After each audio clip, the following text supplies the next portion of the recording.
Infirmary Media.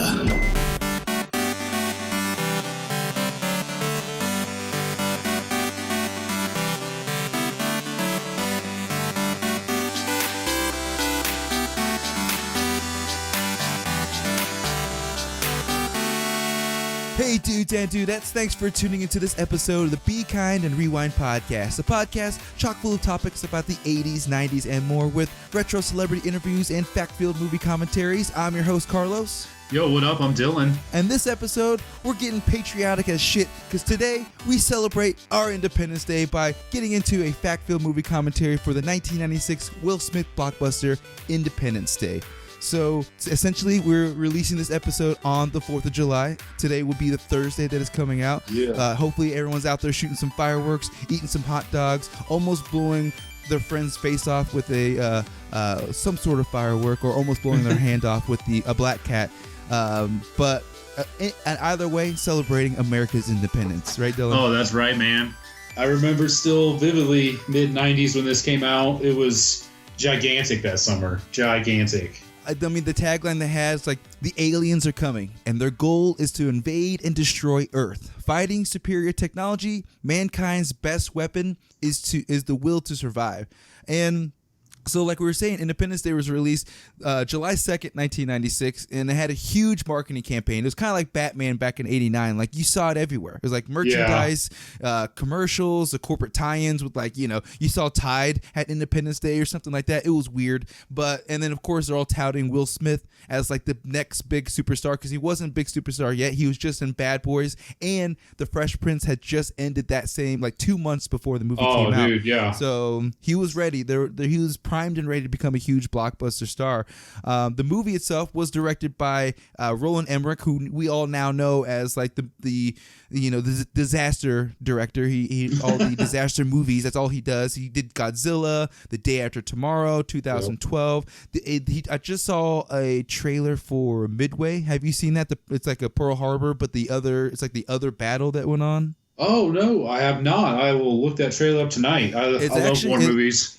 Yeah, it actually looked pretty legit. It's kind of one of those, like, when I don't know the history of Midway, so like just seeing the trailer now I know a little bit about it, but like it's, you know, this little side battle, of course. I think they thought that was what the original attack was going to be, and so they put all their chips to defend that area or so, and of course Pearl Harbor was the one that went down, and so yeah, this is what Roland Emmerich is doing. He's been doing these kind of disaster movies, or or event movies, essentially is what you want to say, and he came off Stargate with the movie he did before Independence Day, which Stargate's a pretty solid movie. It's kind of out there, but I liked the concept that it was kind of building, so I was a fan of that. So he basically is creating this genre, and then we had Jeff Goldblum. He was still riding that wave of success from Jurassic Park. From a few years before, but he kind of ran into a couple like mid-level like non roles. Like he was in 9 Months. He was like a boyfriend. And you remember that? What was that Hugh Grant movie, 9 Months? Oh yeah, it was not good. No, I do remember that. Yep. And he was like this weird like eccentric friend or something like that. And then Powder, which nobody remembers. I reference Powder so often, nobody knows what the hell I'm talking about. What a weird movie. I know, so weird. He touches a deer and he has power. I don't know. I didn't get it. Yeah. And then of course he was in The Great White Hype, which is an underrated movie to be quite honest. I concur. So of course he didn't have great roles coming off of Jurassic Park. So this was a good boost in his career, essentially solidifying that he's going to be playing the same character over and over and over again. But we like that. Because it's Jeff Goldblum is who he's playing. Exactly. He's one of those guys that can just play Jeff Goldblum.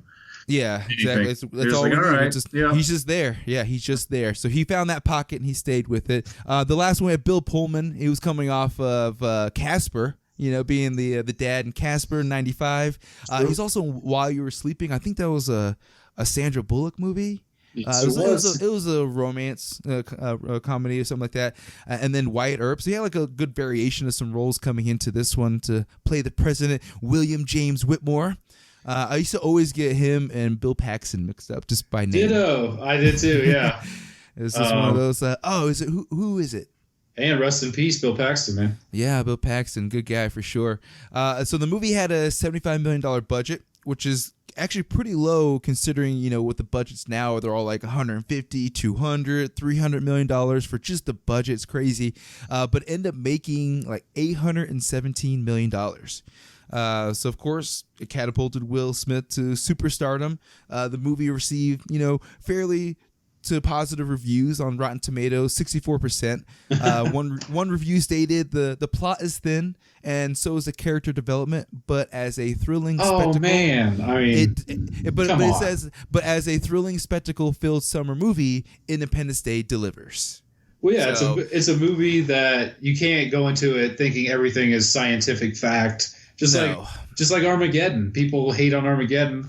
Like, oh, they could never land on an asteroid. I'm like, we know this, but this is obvious. It's still an awesome movie. Exactly. I still cry every time Bruce Willis pushes Ben Affleck out of the. Are you Are you kidding me?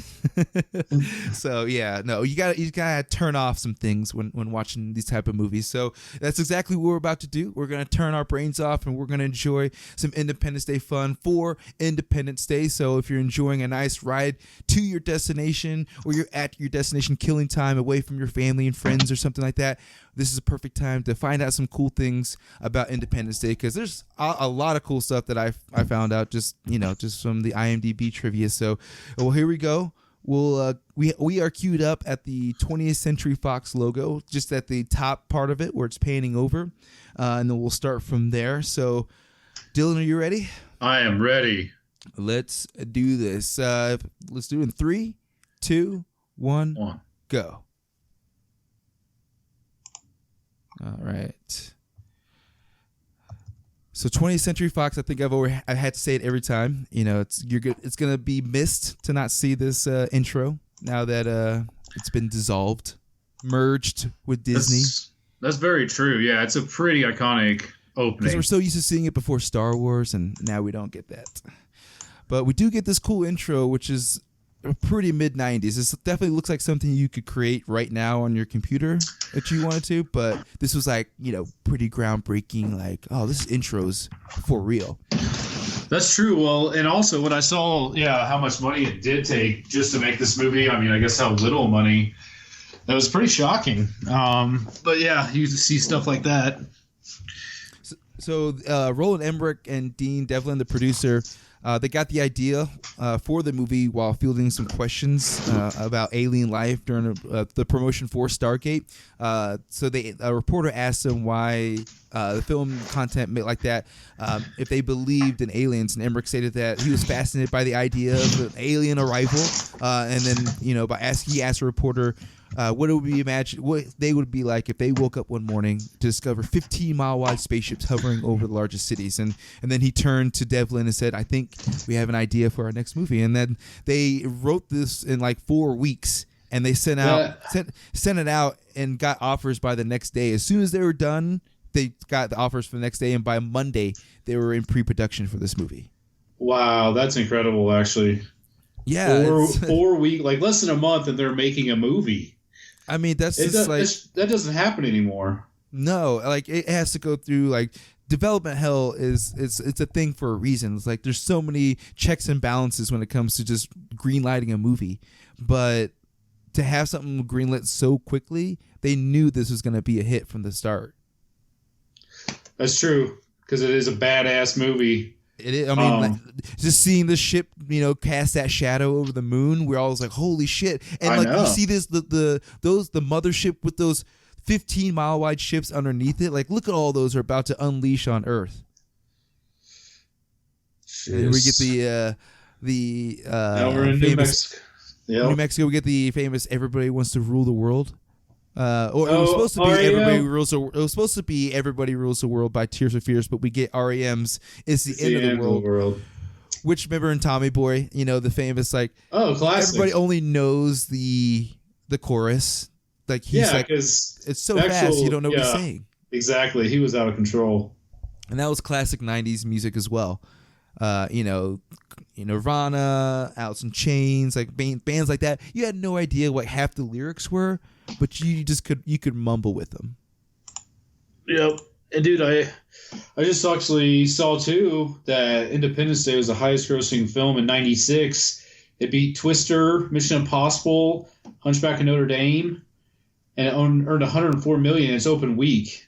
So you're saying we had a Bill Paxton and a Bill Pullman face-off? Yeah, and Twister is another awesome movie. Oh, Twister like started my whole paranoia with, of course, with tornadoes in the Midwest. We were in the heart of it. We were in Tornado Alley, so I would look up like weather reports. I was a meteorologist in 6th grade, essentially. It's thanks to Twister. I had like all the emergency numbers for my friends and family, like in my backpack. Oh yeah! Now, if your cell phone died, like 2 numbers. Yeah, I barely know my. My parents had a home number. It's done now, but yeah, you just don't remember numbers anymore. So when they were initially trying to get the promotions going for this movie, of course we remember the big ID4 was part of the promotion. Oh yeah, they went with that because due to legal problems with the title Independence Day, Fox had to reach a deal with Warner Brothers for the rights to the title. So they were suggesting like Invasion or Sky on Fire.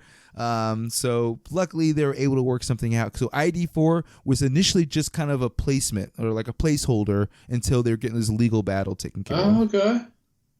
But yeah, it has to be called Independence Day. Oh yeah. And I do like how they just pretty much jump right into Alien Invasion. I like how they bring in Kevin Arnold's dad. Just subtly throw in Kevin Arnold's dad right there. And we got Robert Loggia. And now we get Bill Pullman, not Bill Paxton. But we were talking about the advertising earlier. So they did $24 million was the advertisement for this movie. They had catapulted with the Super Bowl back in the 90s. That's when the competition was really kind of getting heated up. It was 1.3 million, which I think it was what 5 million or more now. I think for a Super Bowl spot, like they're getting up there. Oh, that's ridiculous. But even for 30 seconds back in '96 for $1 million, that was a shit ton of money. But that's where they kind of kicked off its the promotion, and they catapulted from there. Spanish television, actually, it had a War of the Worlds type of effect, where Spaniards actually thought it was a real disaster when they're seeing the footage in the trailers. Wow! It was kind of like it was a good effect. Any publicity is good publicity, I guess. Yep. I like that they had that effect on the TV too, kind of, just kind of foreshadowing, like something's happening, something's messing up the satellites in the in space to cause this little rift in the TVs, or if because the box TVs were shitty. Don't you just miss that static? I mean, every once in a while, never get to see it again. You just rub your hand over the top of the TV and get all that static off. Every once in a while. I confessed the other day that I used to roll up Oreo filling into balls and just chuck it at the TV, and peel it off and eat it with the static. Yeah, I was a weird kid for sure. Yes. Affirmative. So now we're getting Bill Pullman is just getting the initial calls that there is an invasion happening, and we get the satellite here, and this is great, perspective to get a perspective on how huge this mothership is. It is massive. I don't remember how big they said. I had it here somewhere, but. We had the smaller ones were the 15-mile wide, and I think the other ones were like 300 and some miles. Was the mothership was like ridiculously huge. Oh, here we go. 342 miles was the mothership, and the city destroyers were 15 miles. So yeah, that's hard to comprehend. Yeah, I mean you got to think of the being built, what the process would be like how long it took. And we get Jeff Goldblum and old Pops. I can't remember his name from Taxi. Not Judd Hirsch. Why can't I think of his name? And here we got Jeff Goldblum Talking about styrofoam back in '96. He knows it. He knows what's coming. No one listened.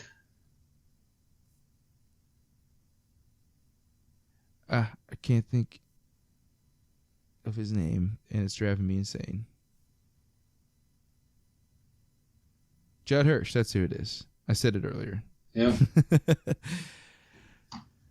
And it's crazy they brought him back for the sequel too, and he looks exactly the same. Like he never aged a day. That's true. Yeah. Even though the sequel was shitty, I did like Judd Hirsch in it. Yeah, they waited too long. I don't know. It just wasn't that good. Well, for it making $817 million, you think, nowadays that's an automatic trilogy. That's a cinematic universe right there. But this took what was it? 20 years? Yeah, 25, 23 years to get it. So, and it was a colossal failure. Like, there were a few bits. I would call it like, oh man, Dylan, a Fruitopia event there. Oh shit, I can taste it now. I'm getting Fruitopia and vodka memories all over again. I know. And this guy Jeff Goldblum's talking to. I don't know. He always was a weird actor to me, but he was in like Mrs. Doubtfire and a couple movies like that in the '90s. I was like, how? I don't know.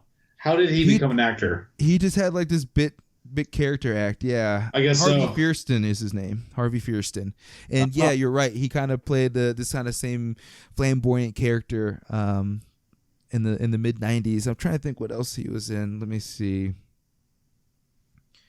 Let's see what else Harvey was in. 56 credits. I mean, he's in the new Dark Crystal that's about to come out for Netflix. Fucking random. He is Ursula in a live filmed a concert for The Little Mermaid. So yeah, I mean he's doing some stuff. And so now we got one of many side plots in this movie. It's hard to pay attention to how many B plots are in this movie, but I kind of like it. It's kind of like a Seinfeld episode. They all kind of converge at some point. They have this little start here, and then we got Randy Quaid. Oh, Randy Quaid. He is crazy. I wonder what Dennis thinks of him. Last I knew, Randy Quaid, he had to like move to Canada. Yeah, because him and his wife were like doing some weird shit. Yeah, they were doing weird shit. But the government pretty much told him to go, and I think he owes a lot of taxes too, like typical. I think so. Yeah, I think he just. I mean, he had a good run. Cousin Eddie and the Vacation series. Oh yeah. That's really about it. That's all I can think of. And just kind of bit character actors or character roles like this. But this is kind of one, other than Cousin Eddie, this of course is the one he's kind of most known for. Yep, just kind of playing that old doofus. He plays it well. If I've seen him play a straight character before. Oh man, here it is. It's getting real. Yeah, and it's one of those. It's like, if the military and the government have all these satellites out there, of course they already know, but like shouldn't they have some defenses out there or something going on? But they are like scrambling right now. We got to think too, this is 23 years ago, so we barely had satellites up there. That's true. It would be different today. Oh, I have to go back to Randy Quaid. One movie that he was in the movie Freaked. The movie, have you seen that with Alex Winter, who's Bill from Bill and Ted? Yes, I have. It's got its good and bad parts, but he was definitely like the wrangler of this freak show that he has on his property. So he was actually pretty good there. So I'll give him that credit. All right, back to the president.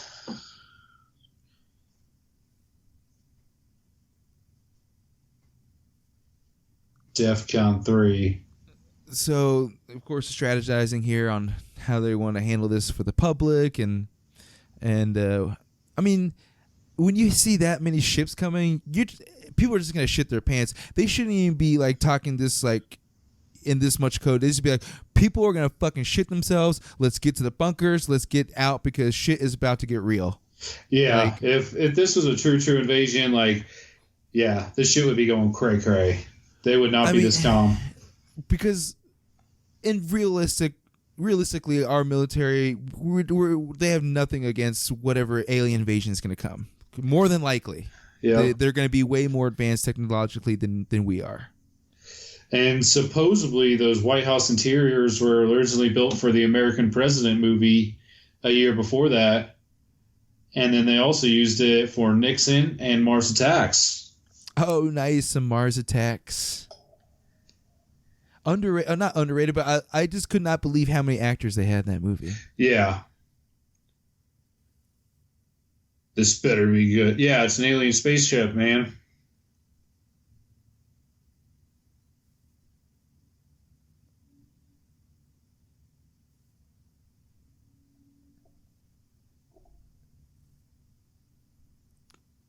So the submarine's like the first one who sees this shit happening. Well, it seems like they're all kind of figuring out at the same time. Figuring out at the same time, but they're the closest to that one that was in Iraq.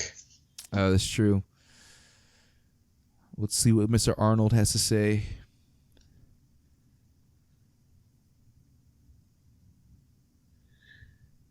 All right, shit now starting to get real. They're starting to see multiple ones. Okay, yeah. Someone's got the pep in the step. Oh, gotta bust out the TV. The Zenith.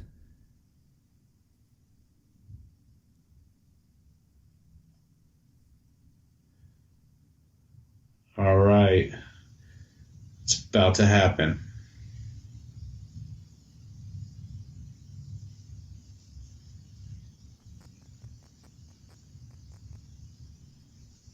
They used a realistic practical effect for for when the ships were coming in. Let's see, I'm trying to think. They had a couple miniatures that they were using. The miniature was like a 10-foot wide one, so it's pretty solid a piece that I think they still have at one of the, I think either Warner's or somebody, not Fox's museum, but it's one of those, which I would definitely see. I found an alien spaceship from Independence Day at Comic-Con the other week, so I had to snag it. Ah.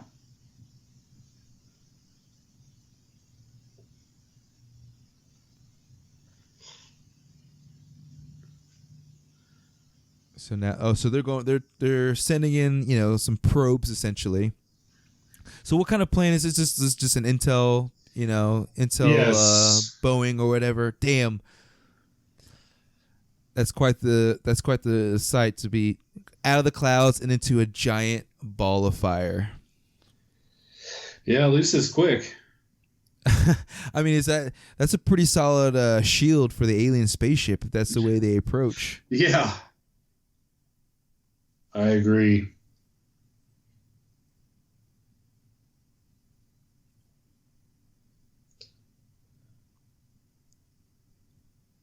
And then we got this guy.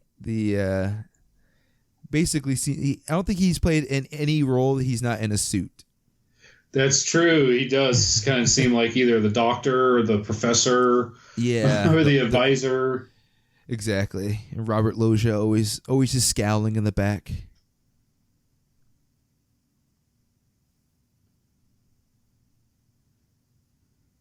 Stay in their homes. That's the last thing people are going to do. Exactly. When they see 15-mile wide ships out there.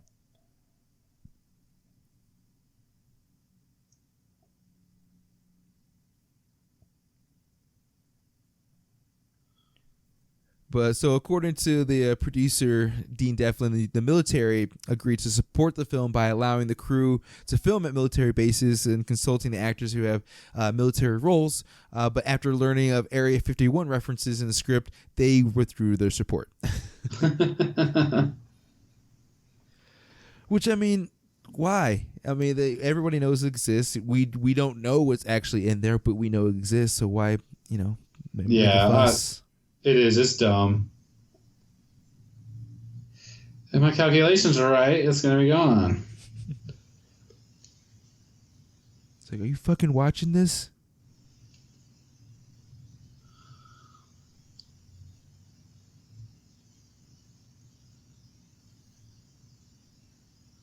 So they were using like over 70 mock news broadcasts. It's kind of like where it kind of started with this movie where they were using real newscasters that you see on TV to make it a little more convincing when they give the news. Oh yeah.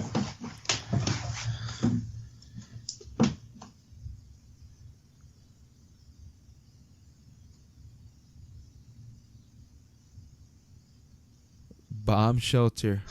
Like, I'm going home. Oh yeah, I'm getting the hell away from New York City. Or I'm making out with what's her face in HR.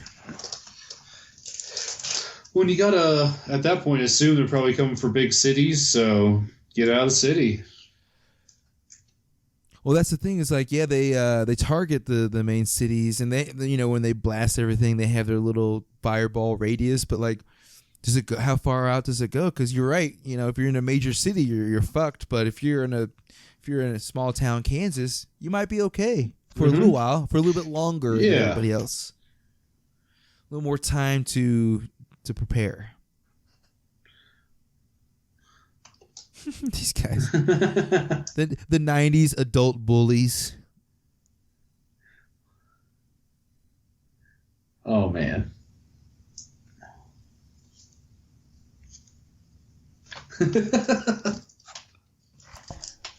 When they're making these references, I always think of that movie Fire in the Sky.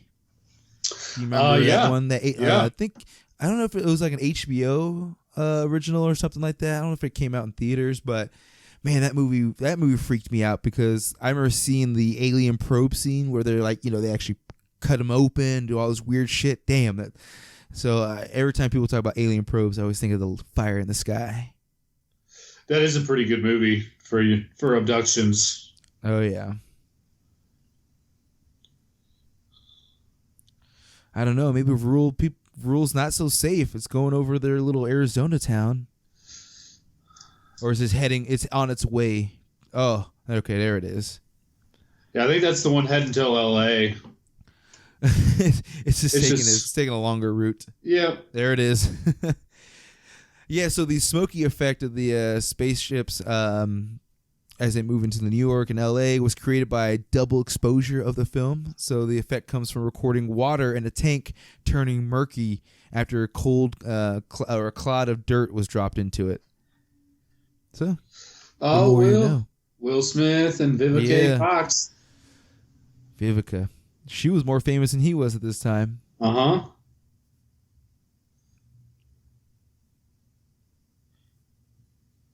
So they originally wanted Eddie Murphy to play Stephen Hiller. Yeah. But they thought about Tom Cruise, Keanu Reeves, Johnny Depp, Jean-Claude Van Damme, and William Baldwin. Of course, a Baldwin brother has to be. Oh my it's God. 96. At least they're all in play at that point. Yeah. So yeah, like I said, they had Eddie Murphy, the producer and the director always envisioned having an African American for the role. They wanted Will Smith after seeing him in 6 Degrees of Separation, but he was mostly known for doing comedy, so they weren't really sure if it was going to be a good gamble or not. But I think after Bad Boys, they were like, he can do this. Exactly. Yeah, the Bad Boys was definitely a catalyst.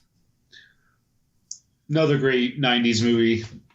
Oh man, yeah. I mean, they're working on the third one. I think they've already wrapped and they're in post production right now. I'm waiting. I still think 2's better than 1. I might be sacrilegious to say it, but I like 2. It's a little more fun, I think, than 1. 2 is awesome and it's long. Oh my God, yeah, it is. It is like a 3-hour movie. It's close. It's on par with this one. Will Smith has got some lengthy movies. Oh, the Twin Towers. Twin Towers, rest in peace. Yeah. Yep. This is what, 5 years before 9/11. Yeah.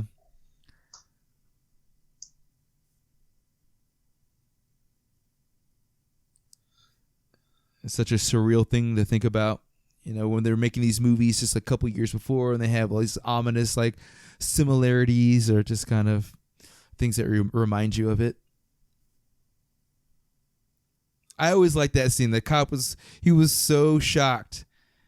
He just walks away from his car. Yep. I mean, what are you going to think when you see something like that? It's like, honestly, your honest reaction would you're just in awe until you grasp the concept is like, this world is completely changing. Well, yeah, well, especially in New York City like that, I think at that point you just go home, open up some wine or crack a beer and see what comes. Yep. You ain't outrunning it. Nah.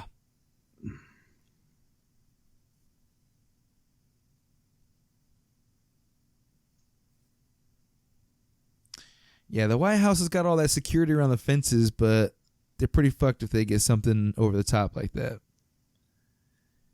I mean, does the White House have defenses on the top, on the roof? Oh, definitely. Yeah. Yeah, I assume. There's always snipers up there too.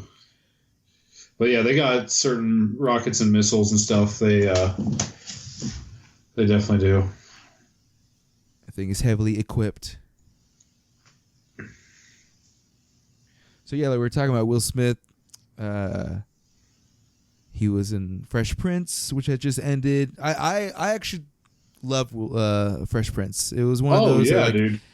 I mean, everybody did. A lot of people did. It was hard to find somebody who didn't like it. But as a kid growing up with no internet, you think you're like, oh, I'm one of the only ones who like it because Will Smith was just great. I loved him in that. And then when he started doing movies, I was like, I'm in. Let's see what he's got. And after seeing this movie, solidified him, and was like Men in Black, I think, was next, and it just kind of went on from there. He had a good run for a little while, and then he had to do Wild Wild West. Yeah, that was a funny one. Yeah, they thought that was going to be another big one, but not quite. Terrible, as Charles Barkley would say. But no, Fresh Prince is great, man. I'll still stop at night when I see it on and watch an episode. Get down some Uncle Phil. It's still funny. Oh yeah, Uncle Phil, who's also the voice of Shredder. Yeah, Uncle Phil. He's just trying to raise him. Mm-hmm. Will comes from the hood. I mean, yeah, Carlton's character is hilarious too. I mean, you see the Carlton dance all over. So it's been relevant for years. Damn, this is quite the perspective.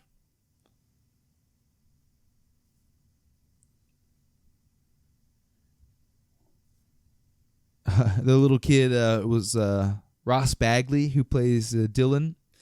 I guess he's Will Smith's cousin, Nicky, in The Fresh Prince. So there's a little connection there. And he also in Little Rascals. Oh yeah, that's right. Why? What happened? Like, get the hell out of here.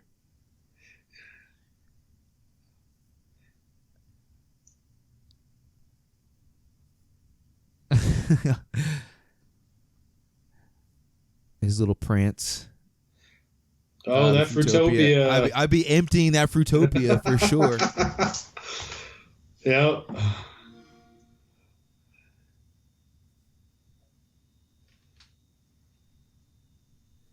He's trying to be too calm about explaining this. He just needs to be like, fucking aliens, man. Well, he's got to Jeff Goldblum it up. He's got to give the pauses. He's got to get the breathing in. Yeah. The weird deliveries. Yeah. His shirt's not undone enough.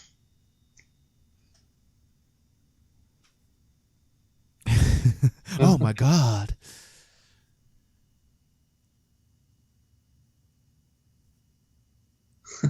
So originally he said "fuck my lawyer," but they dubbed over it, and it sound, if you've noticed, it definitely sounds like they ADR'd over it.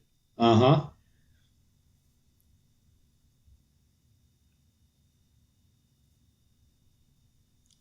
So for President Whitmore, they originally wanted him to be like a Richard Nixon-like figure.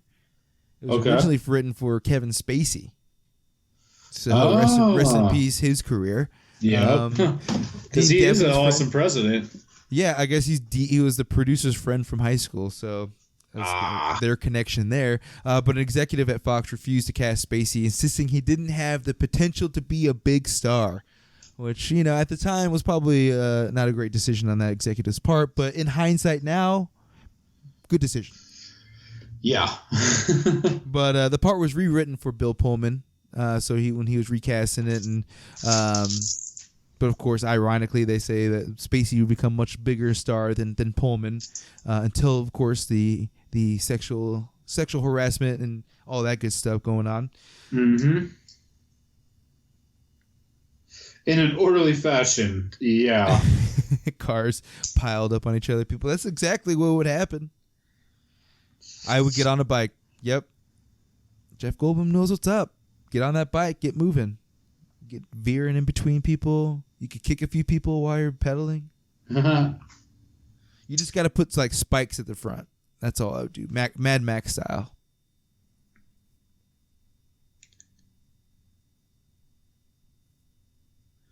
Yeah. Did you see the spaceship? I'm a pilot. I gotta go. Yeah.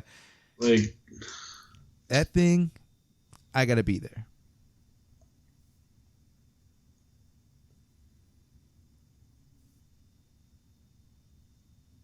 So I just saw Aladdin with Will Smith the other day. Yeah. Not bad. And not bad? Yeah. Will Smith was pretty good. He's not a great singer, but he did Friend Like Me and a couple other songs that actually, like, his version of it, I liked it. The Prince Ali could have been a little bit better, but the movie in general was pretty good. There's definitely some parts that could have been better. Just kind of looked like a little stage show here, parts in here and there, but like it looked like a stage show. But then you see this nice over the top, landscape and production and stuff like that. But the acting was okay. But they changed like some weird parts in the movie too, like just small things, like when Aladdin is as Prince Ali, he drops Jasmine off after they go do the whole new world, and when she gets off the stairs or gets off the carpet in the cartoon, the carpet makes little stairs for her to get off, and they didn't do that in the movie. It's like those little things, like, well, why would you keep that out? That was just like a nice little thing a little detail they could have left it. But that's just me being nitpicky, because Aladdin is one of my favorite movies, so. It is a solid Disney movie. Oh, Arabian Nights was pretty good too. Oh, really? The version they did for the intro was pretty solid. Okay.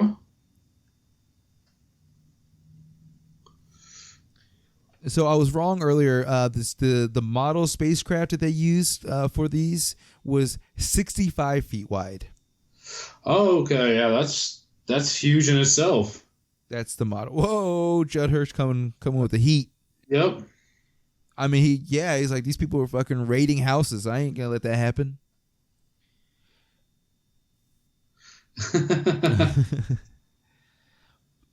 Driving where? Into traffic? Because that's all you're gonna be doing.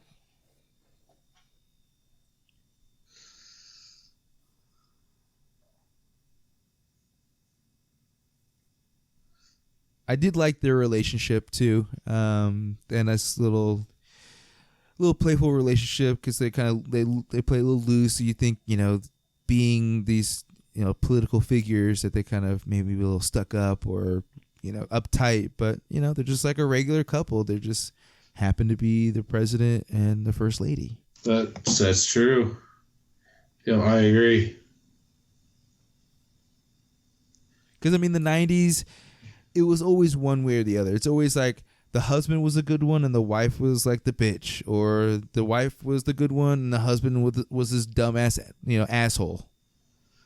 It was kind of hard to get them both together. Like if it wasn't a comedy, like a romance of some sort, they wouldn't play it straightforward like that.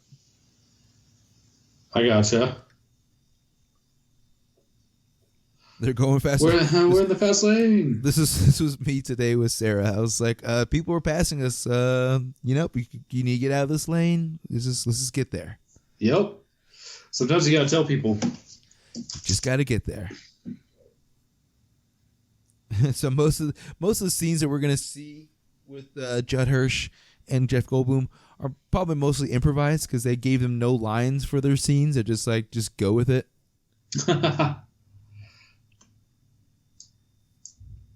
Oh man, I think this is actual footage they took for Randy Quaid. Yep. It's like, this is an arrest from '94. They probably saw him on the news and they're like, oh, he'd be perfect for this role. Oh, I'm sure.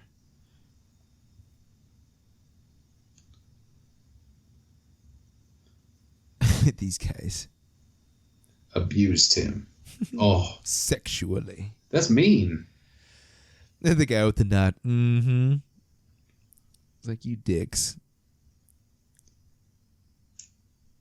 And I forget this actor's name, but he was my favorite in Camp Nowhere? Oh, this guy, yeah, he was in Camp Nowhere. The kid before was in Detroit Rock City too. Oh, yeah. And this girl, she was in Mrs. Doubtfire, and so was the guy we were talking about, Harvey, earlier, Jeff Goldblum's buddy. Yep. So there's a little Mrs. Doubtfire connection.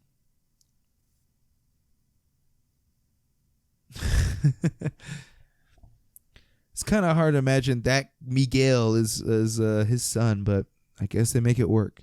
Well, and he's still drunk too. It's like he hasn't been drinking for hours. He's been in jail. He's just perpetually drunk. Oh, of course, he's gotta come in and chop. Mm-hmm. We got Harry Connick Jr. Oh, Harry Connick Jr. Was he a singer before he was an actor, or vice versa? That I'm not sure of. He's like the like a Bobby Bublé, right? He's a jazz singer, so he's got like the women. The targeted demographic for his music is like women like 48 to 63 who are, you know, affluent. That's like his target demographic. And watch Ellen. I think he's got a talk show too, or he did. I wouldn't be surprised. Pretty much everybody has had a talk show at some point. Yeah. Like, when's Will Smith going to have one? Oh, he basically does. Have you seen his YouTube channel?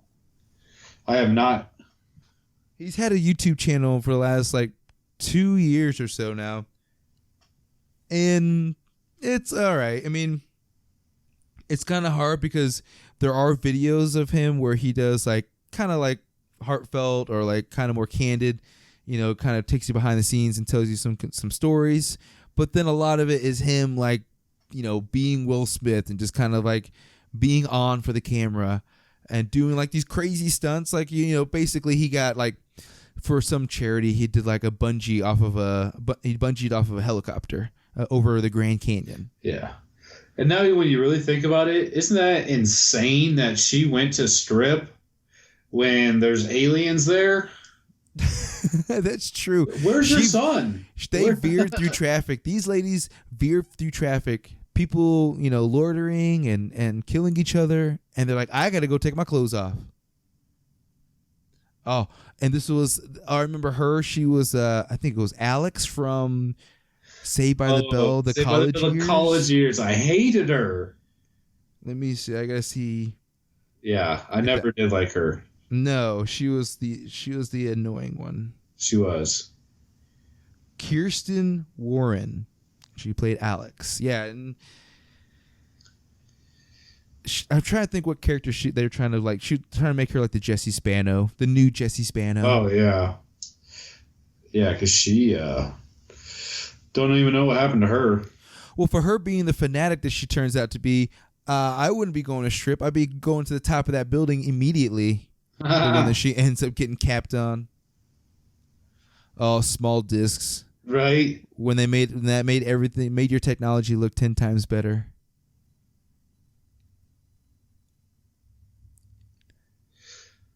Oh yeah, he's looking up a phone number in 96. There's no Wi-Fi, and he's bro. Calling it a portable phone, so this is before cell phone or smartphone, of course. I guess unless this is all on satellite, then he's spending some money. No shit. I'm not really sure what his official title is either.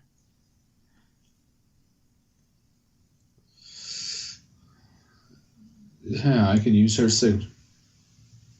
Oh, he's got the little extra satellite.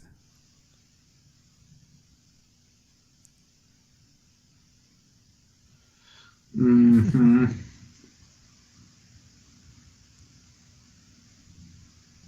So when they were doing the promotions for this movie, the hype that began, they were generating in early '96, caused Warner Brothers to postpone the release of Mars Attacks from summer to Christmas, and Steven Spielberg temporarily canceled his plans to direct War of the Worlds, which didn't come out for another almost 10 years.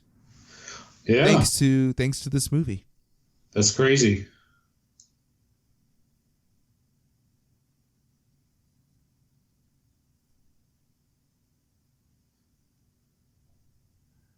That's a pretty quick retrofit. Very quick.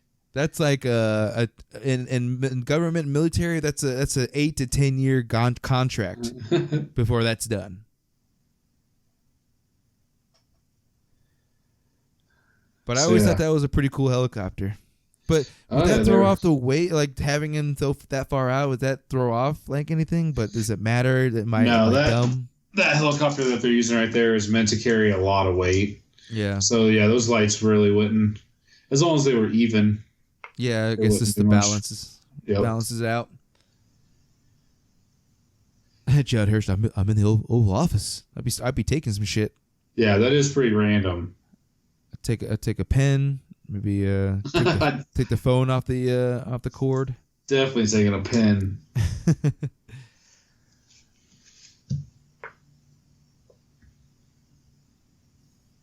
So this actress, Margaret Collin, she, when being cast for the role, she jokingly told one of the casting directors that she was only 22 years old. And so they ended up, they're like, oh, well, you're too young for the role, so we're going to have to go with somebody else. Like, oh, no, sorry. It's like, I'm 37 years old. And so they brought her back and began filming the scenes like less than 24 hours after she told him her real age. Yeah, that's not a good joke. No. And the White House press secretary needs to be older than 22. Exactly.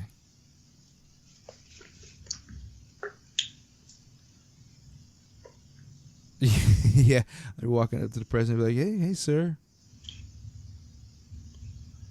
Oh. It's a countdown.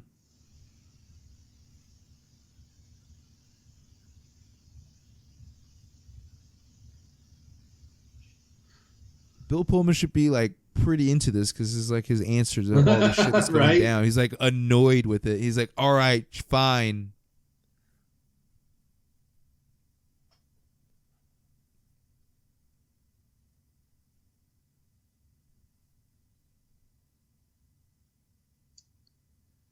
Yeah, he's got to be some kind of satellite expert with all that equipment he has, and then talking about this stuff.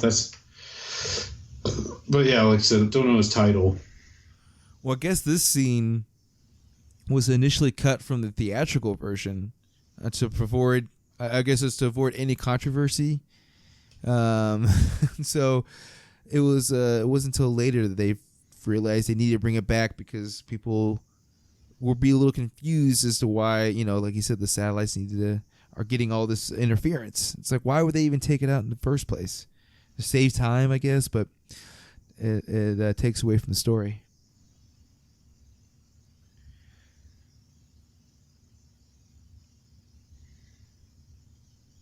That's what they should have been doing in the first place. As soon as the first one was cited. Oh, man. Here's the welcome wagon. Mm-hmm.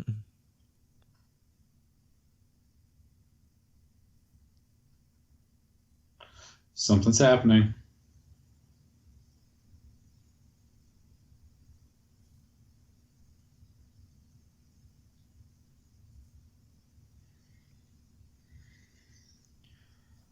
Ooh, just the single shots. Oh, yeah. The crazy thing's like there's no gun, you don't see anything, you just see the ball come out and done for. Yeah. As soon as they see that, all right, they're not fucking around.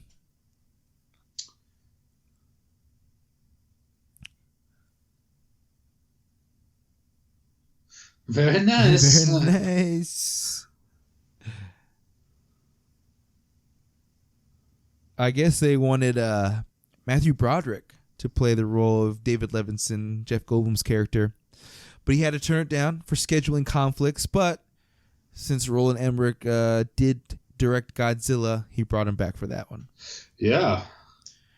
Which, in 98, I didn't hate it. I knew it was bad, but I didn't hate it. Like the whole helicopter scene where they're flying, when the Godzilla's running through the city and the helicopters, he's snagging them. That was pretty cool. But for the most part, it was pretty shitty. Yeah. Oh man, the rooftop party. Dude, they're getting a rave going. They are. Like, who's got the blow? They all got signs, like these aliens are reading these signs. They're like, oh, look what Katie wrote for us. Yeah. This guy gets so much screen time before he dies. Ooh, yeah, that's true. You're paying that much. You deserve 24-hour access. And maybe a reach around. Yeah.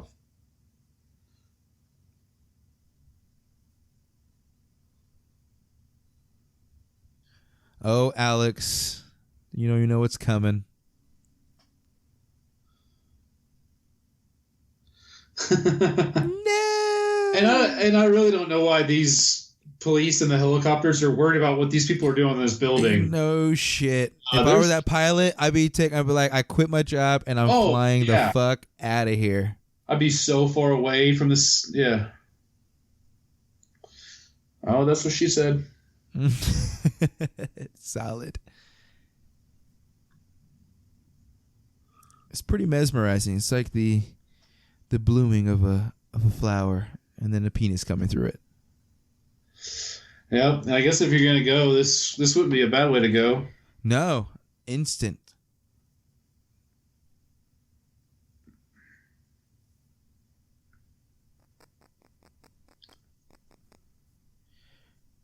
Now everyone's just in awe. It's like, oh, that's cool. What's gonna happen?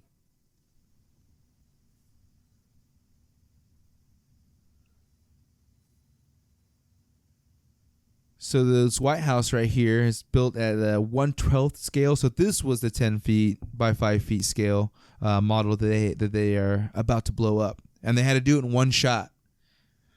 That makes sense. Yeah. I mean, you put all that work into that type of model, you got to get it right. There was 9 different cameras filmed it, and of course it was one of the first things that they filmed because they wanted to put it in the trailers. They wanted that to be, the big event that people were like, oh, I got to see this now. That's true, and it's so wild that of all people, Jeff Goldblum had a countdown to whatever they're doing. Yeah, you think somebody else would have figured it out too.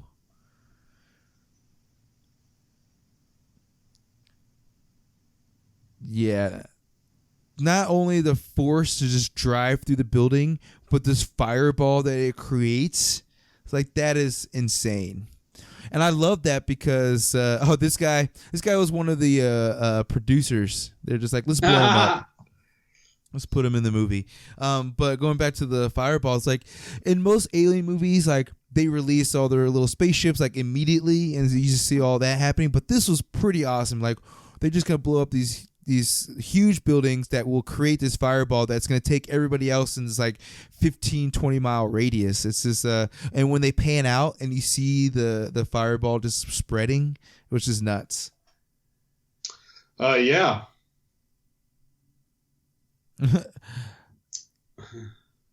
Yeah. Gotta go. Here we go.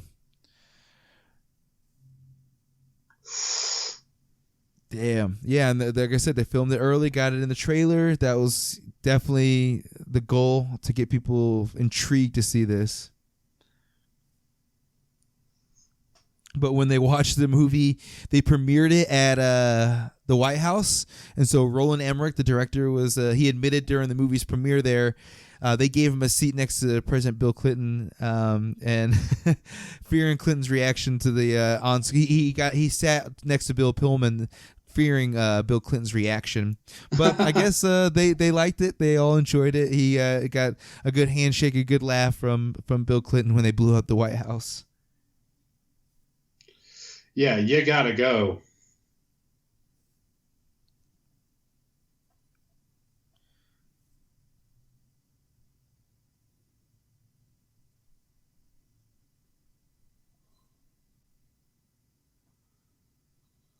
Always outrunning Fireball, but the Fireball itself, the heat it's creating, will just melt your ass off. Oh yeah.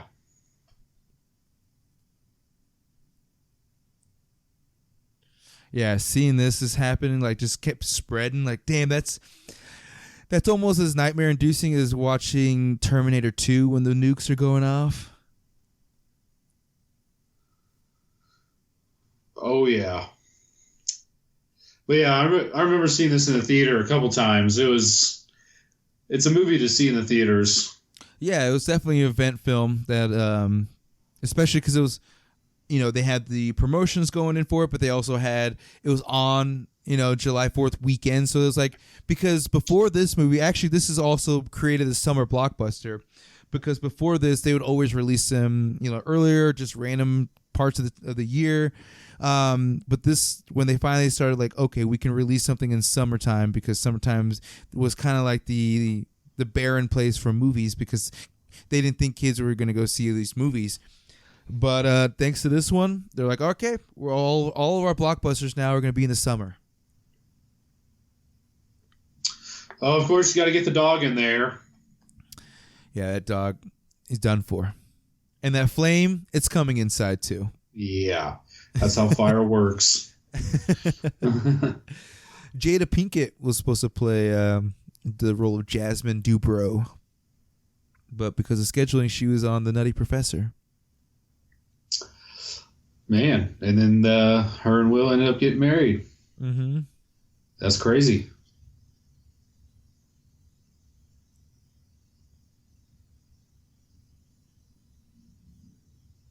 I've been saying it. I've been saying it.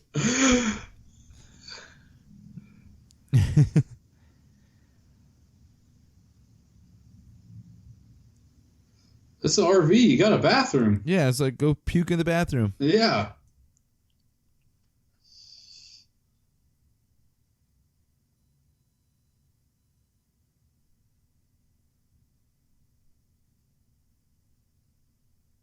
So they got their own little RV oasis out there. Yeah. I mean, if that happened, and so, the aliens, blew up major cities, but, they left all the rural areas open, I mean, just go spot up for a while. Because, I mean, are they going to come to every trailer park and blow it up? Nah, they just want to make a scene, get the attention.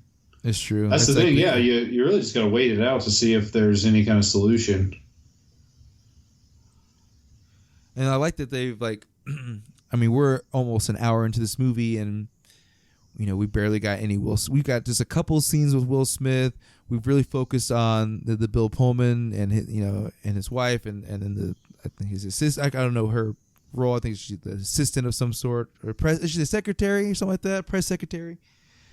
But we're focusing on these, and we also haven't really gotten like the super actiony part yet. We just got them blowing up the city, Mm-hmm. but we haven't gotten to like the whole, we're just going to unleash all the aliens, so we get that out early and ruin the spectacle. No, they hold it out long enough so it builds this good tension.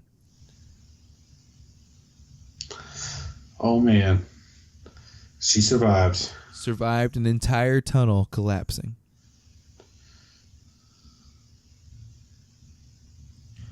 Which I wonder where they did, or they created all this rubble. If they did it like in a back lot, because it's pretty vast. When you look at it, like, Yeah, like that's huge true. set pieces.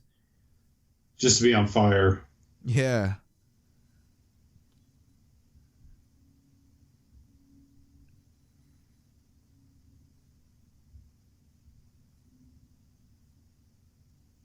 Looks like the aftermath of Game of Thrones when the dragons went through. The only cool part of the last of those episodes. Are Are you still watching? Are you still going through it? Oh, I finished it with this final season. Okay. Yeah, it's I wasn't a fan of the final season. They could have done much better. And I don't know why they made 6 episodes. Like everybody wants 10, 12. Yeah, they needed at least 4 more. Yeah, assholes, man. Everything about it was just they're assholes.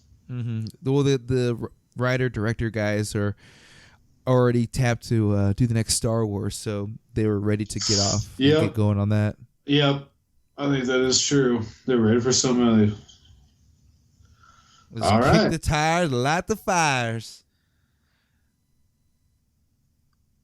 Definitely a quote nobody else has ever said again.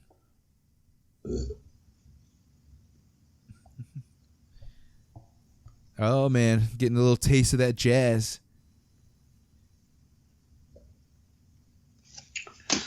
What year did Top Gun come out? That was like 89. 88? Let me see. Yeah, it was late 80s. Definitely getting a Top Gun vibe. Man, that might have even been 86. 86. Was it? Yeah. Yeah, so 10 years prior. I really think about it, yeah. We get Harry Connick as our Goose. Yeah, exactly. His fate. And they're making a Top Gun 2, right? Aren't they like... Supposedly. That's what I heard. Yeah, they're like... It was supposed to come out this year, and then they postponed it. I mean, they got... I forget... of course, Tom Cruise is coming back. Let's see. I forget the actor. Oh, they have Miles Teller. It's going to be... And John Hamm. Huh. Jennifer Connelly, looking hot as always. She is hot. So, yeah, pretty solid. Oh, Harry Connick, you're just foreshadowing your own fate every second. Now they're flying these F-18 Hornets, and that's the only reason I know is because I fell in love with these jets while watching this movie. So every time I'm like at the store, I'd buy the models because they wouldn't make them like as toys, but I'd buy the model kits and you can make those. So I got into jets for a while thanks to this movie. Hell yeah. Fire it will. Yeah, this one coming up is a little deflating as soon as they see what happens. Yeah, see the shield. So these phrases they always say, the Fox 1, the Fox 2.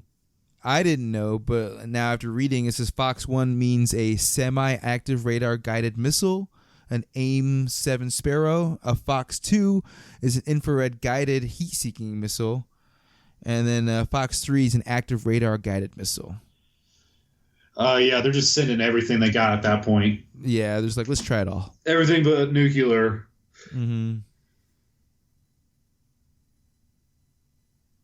See, I didn't know that jets had, different missiles. I just thought they were the same 4 missiles. Yeah, it's different missiles for different war scenarios. But yeah, at this point, you send in the heat. Unleash the fury! Unleash! Now, did you ever play the video game for this? I do kind of remember it. Was it on on PlayStation? On PlayStation, yeah. Currently own it because, of course, I played it back in the day, and it's kind of a tough game, but it's fun because you get to play, as the humans, but you also get to play as aliens. So you get to fly the alien ships, you get to fly the F-18 Hornets. So as a kid, that was my dream. So yeah, the game was okay. It's pretty cool. So everybody wants to check it out. You can probably find it at your local retro game store for like $4. Oh, Big Daddy. Oh yeah, now we got aerial combat. And like I said, we were just an hour into the movie when normally nowadays you're on your 3rd action piece, in these type of movies by this time. They got to keep the pace. They got to keep you into it. But for a 2.5-hour movie, they have a lot of good setup. Oh yeah, it's been a while since I've seen it full, and I thought the whole Will Smith seeing the the big spaceship. I thought that came way earlier. Oh, right.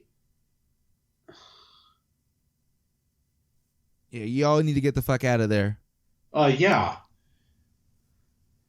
They should have known that when they hit the force field on the big ship. Man, this whole Big Daddy thing is just, it's tiptoeing on a line. Yeah, I'd be getting the fuck out.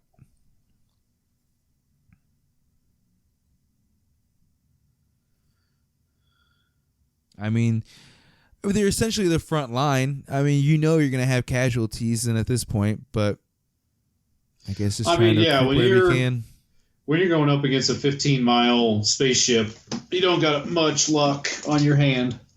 Because you would think, I don't know, it's a fine balance, I guess, because you said you would think you just want to send a couple just to eliminate the amount of potential casualties, but then you want to send, like you said, bring the heat.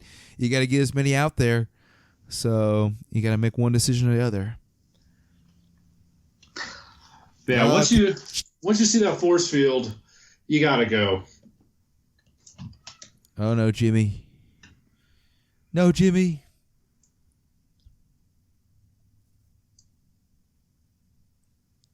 Oh, Jimmy, no. Oh, we totally didn't see this coming. Yep. I'll admit, as a kid, I was not sad when Jimmy died. I don't think so. This guy, Alien Invasion, he's got the cigar in his mouth still. Fuck yeah. Get the hell out. Oh, yeah. That's a pretty cool scene because now it answers our question of like, well, what do they do with the rural places? Oh, they're attacking bases. They're clean. This is a cleanup crew right here. And so in the game, the first level, you basically are playing in this little Grand Canyon. Oh, that's right. I do remember that now. Yeah, you're flying around. You're blowing up these ships. And the mothership is above you, so you're having to blow up the little fire blasters they got. It's a pretty cool game. Like I said, it got my attention, and I have it to this day. Yep, Will Smith 1-on-1 with an alien. I'll take it any day. Aerial combat, hand-to-hand combat, give it to me. Low bridge.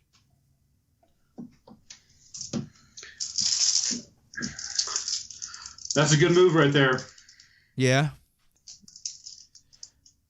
I think so. I mean, the eject is my favorite. Yeah, blind him, and then when he comes out of it, he's going into a wall. But I like how they played it because they have the shield, so they wouldn't crash directly. The shield would, push him up over this and all that good stuff. Mm-hmm. Oh, that's a rough landing. He would have broke his knee.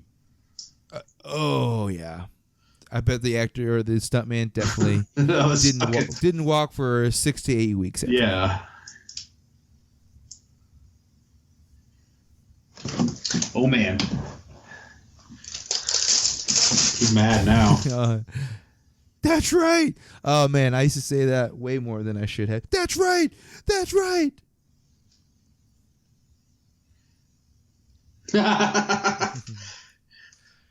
Hate. I mean, I think this is essentially where people start falling in love with Will Smith when they saw this come out. It's like, oh man, this guy's passionate. Like, I can get behind this guy. Oh yeah. Welcome to Earth.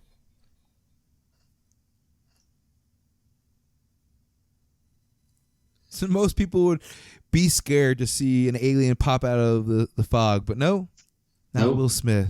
I'll punch you in the face, alien.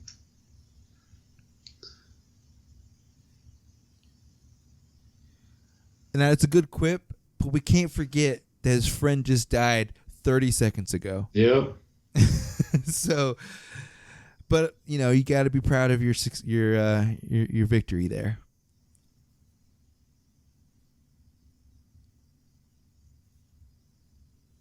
And so, if we're having all these like little side plots, it kind of doesn't really feel like it comes to a halt. Like they all have their thing to do. They're all on their own journey. So it doesn't ever seem like, oh, I have to fast forward through this part. Like they all have something to add to the story too. Yeah. No, it's true. That's why I think it's good they have a couple little side plots like this, and they're not just following like Bill Pullman around. I mean, I'm not saying they don't have two. They definitely have maybe one or two too many, but they're all useful, and so yeah, take it. I agree. Are you moving some furniture over there? No, it's just the chair sticky. No, mine squeaks. So every time I reposition myself, it would go. Oh yeah. So forgive us for the background noise. Oh yeah, we're human too, people.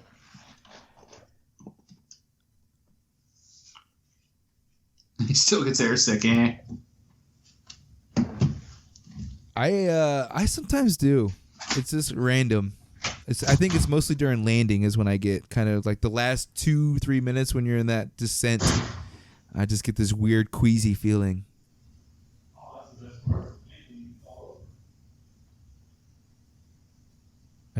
Was that KP I hear in the distance?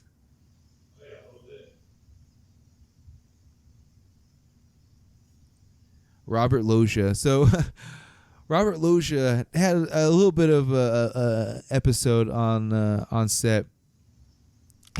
Robert Loggia, I guess Roland Emmerich was notified one day that Robert Loggia was very upset and refusing to leave his trailer. So I guess several days earlier, the producer, Dean Devlin, accidentally suggested to Loggia that he watch Airplane from 1980 for inspiration for his role, when actually he intended to suggest Airport from 1970. So Airplane, of course, is the parody of Airport, and so not familiar with either film, Loggia rented Airplane, and after watching it, thought that he unknowingly now is participating in a production of a spoof movie. So there was a little bit of explaining to do to good old Robert Loggia. Oh my! But he ended up modeling his character after General Gray from World War II. Yep.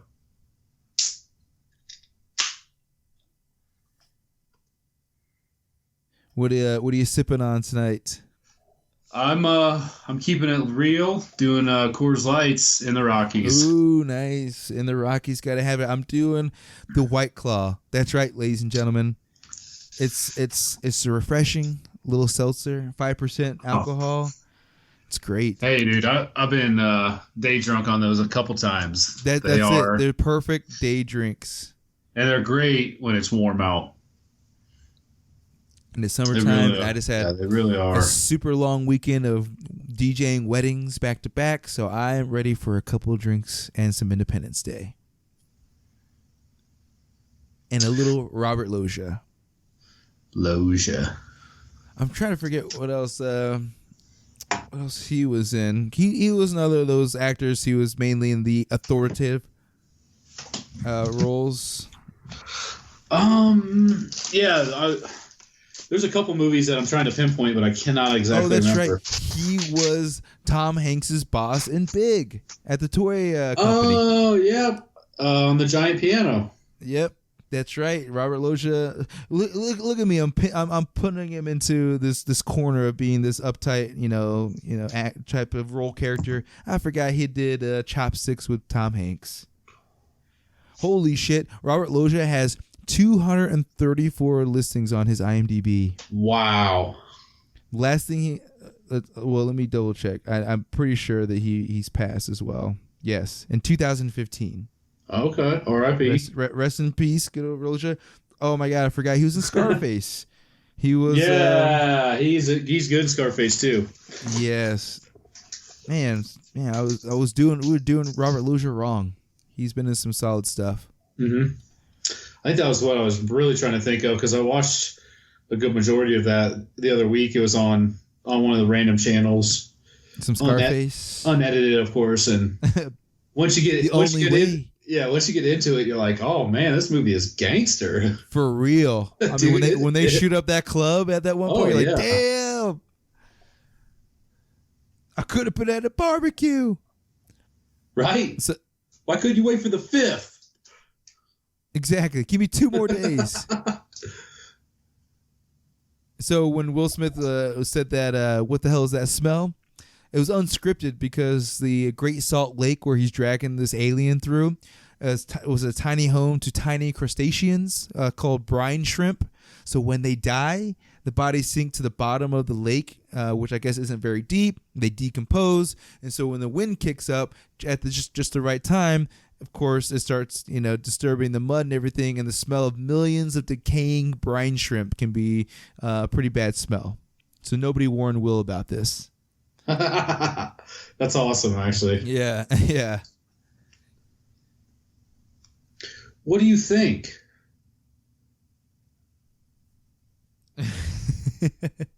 It's there.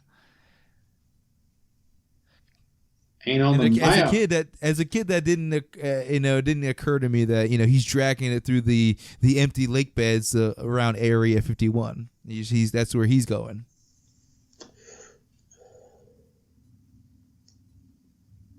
As a kid, I'm just like, oh, Will Smith's dragging a dead alien body across this desert.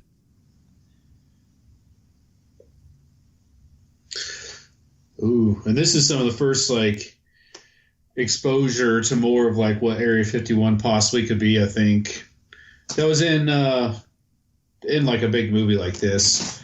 Before, Area 51 was just kind of unknown and possibly could be aliens. Yeah, they kind of they dove a little deeper into it. They kind of got into people's conspiracies of what really goes on at Area 51, like the reverse engineering of alien technologies, like the main conspiracy. From the Area 51, the Roswell crash. Yeah, supposedly that's what they've been doing with all that good stuff. Yeah, speaking of that, there's a new documentary on Netflix called Bob Lazar. It's about Area 51. He used to be a engineer at Area 51, and now he's a whistleblower. And he straight up says, yeah, we're reverse engineering different aircraft. We have been in contact with them for decades. And he has a Joe Rogan interview. I was just gonna say I caught a couple of clips. Yeah, but I haven't heard the whole thing. I'm gonna have to go back and watch it all. Yeah, I watched the Netflix documentary last week. It was legit. Nice. Here we got Brent Spiner, good old Data from Star Trek. It's crazy too because as a kid I knew who he was, but you're so used to seeing him play the Data character to see them not in those regular motions that it's like, oh, he's an actual human being. He's not the robot character. Yep.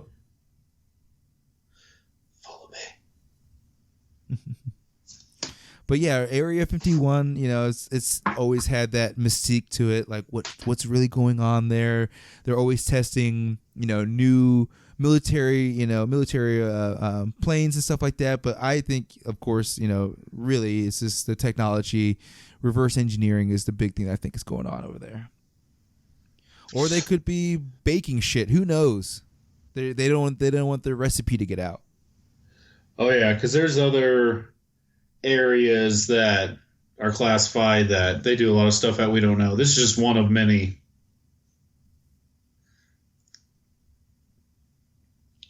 And here we get this full-scale alien spaceship. That's pretty awesome for this type. For $75 million, Jesus, I wonder how much it was to build that thing.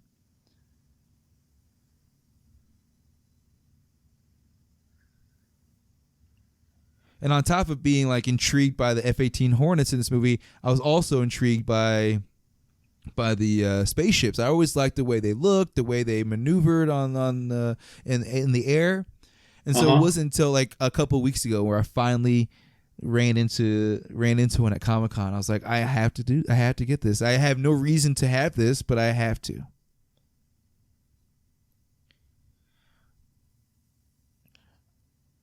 Ooh, just got called out.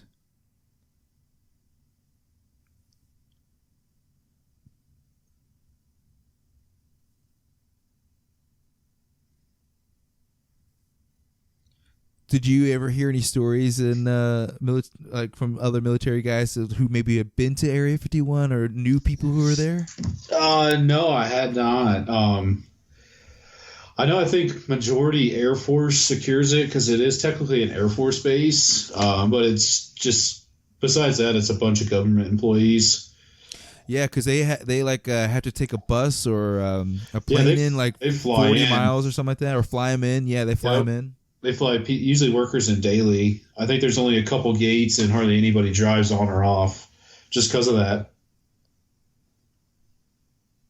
Which is crazy. Like your daily commute is to get on a plane, and probably like for them it's like a probably 10-minute flight, 15-minute flight at the most.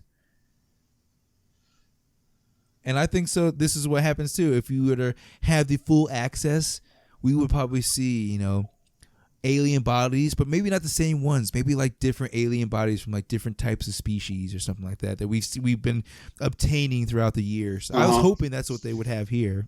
I think that would actually be cooler if there was like three different body types. Like, yeah, more of a collection. I'm trying to remember which movie they kind of did that with, but yeah, it's like, it's good to see the variety. It's like, oh man, that shows that like the U.S. government has been in contact with aliens for years, or they've been, learning about them for years, different types, and this whole time we've been, in the dark.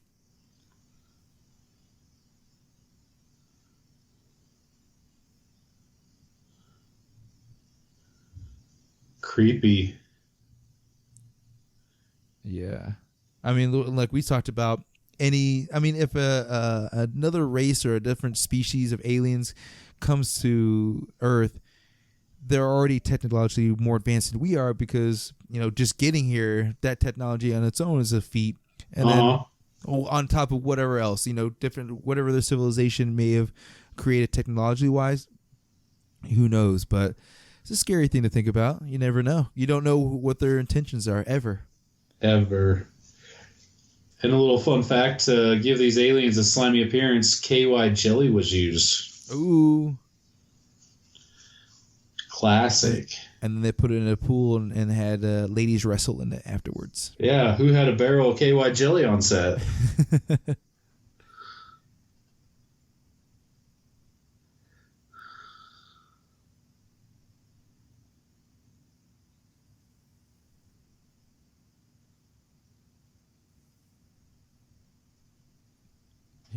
Is good enough clearance? Is good enough clearance? Ooh, think it probably smell like shit too. Get the hell out of the way.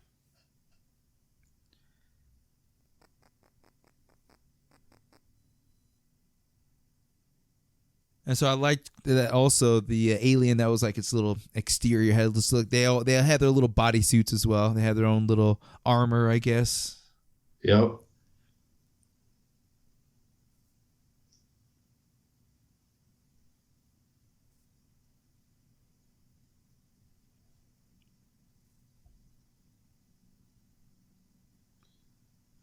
I mean, that's the real conversation. I'm sure it's so compartmentalized that, only one guy in this entire room of highly ranked military officials and government employees knows about this. Oh, yeah, that's the whole point of the government is compartmentalization. You want a need-to-know basis, and you don't need to know.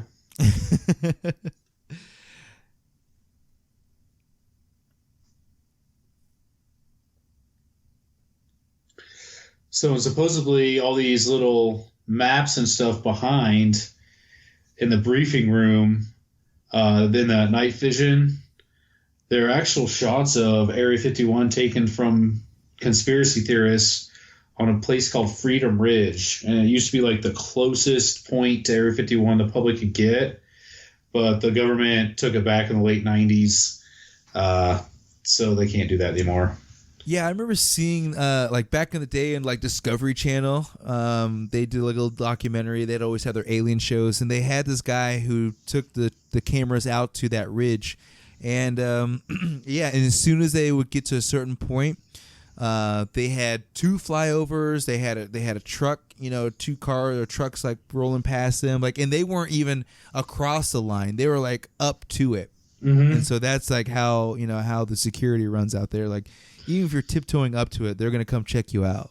Oh, yeah. It's all motion sensors, vibration sensors, monitored for, it's like 50 miles out. I mean, yeah, there's a reason they picked that area, too. It's because it's in the middle of fucking desert. No one lives there. Yeah, they got the dry lake beds. Yep. Perfect for testing all the new the aircrafts that they have. Yeah, exactly. That's the best place for a runway is the flattest area.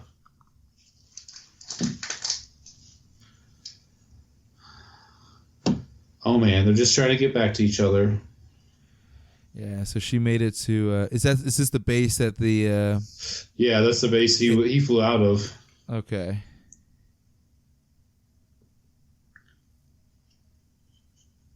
Here's the first lady. The way that her helicopter blew up, I was pretty sure that she was done for. Yeah.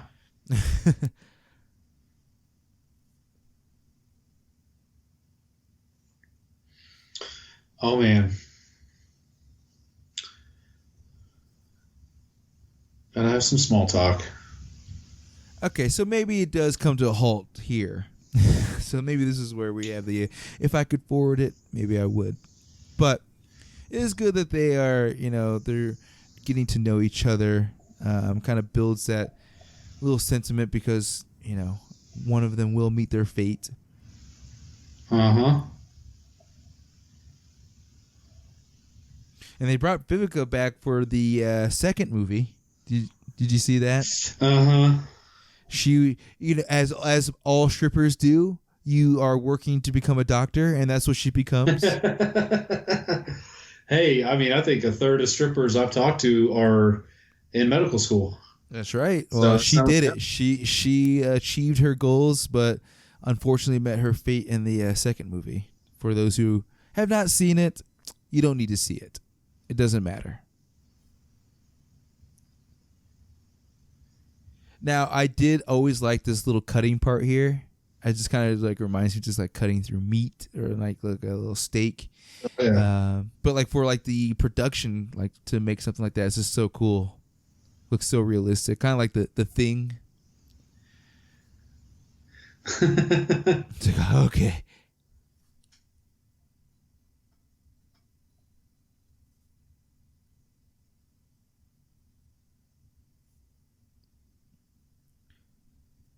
And so I was always confused because when they have this, they have the exterior, but then the head is that tiny little thing, but the other ones are huge. The ones in the tanks. So, yeah, maybe makes you think that they get even bigger. Who knows? Mm-hmm.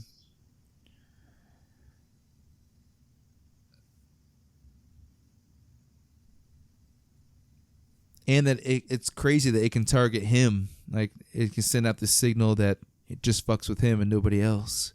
Right? So it makes you wonder what other powers these things possess.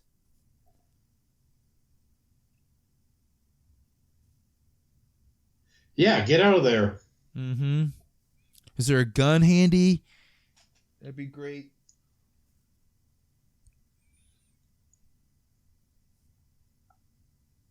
Damn, that thing's probably like 8 to 10 feet tall. That's Yep. That's pants shitting material. It really is.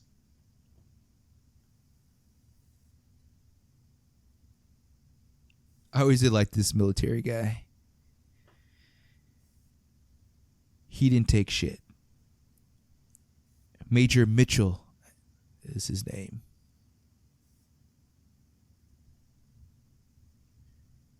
Time for a new drink. How are the Coors tasting? Flowing. Same with the seltzers.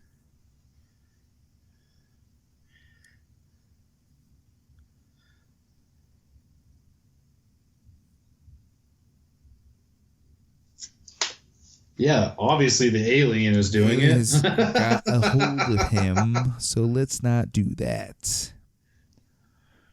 And again, it just kind of it's just emphasizing like they have, not only are they like technologically advanced, but like psychologically, mentally, they can do all this crazy shit that we couldn't even fathom to do. Control people by, wrapping your tentacle around their throat. It is pretty creepy.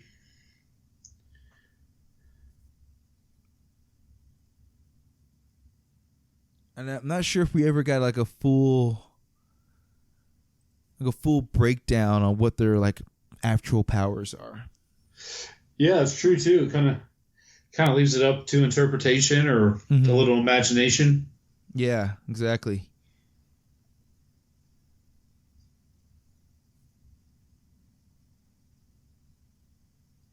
And they're there for the resources. Is that what they? Yeah, usually. I mean, it's like, what else would they be here for? Yeah, water. I can't. We'll find out.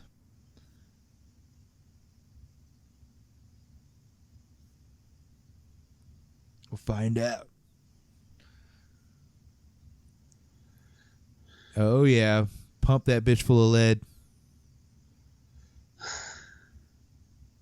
Kind of an easy death, you think, for something that's so so advanced. Yeah, for 9mm rounds, that thing sure went blowing back. It's true.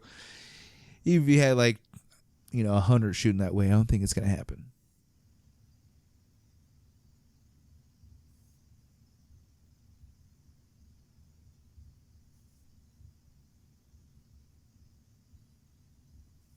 The natural resources is what they want. Yep. And we got water. Dome shot.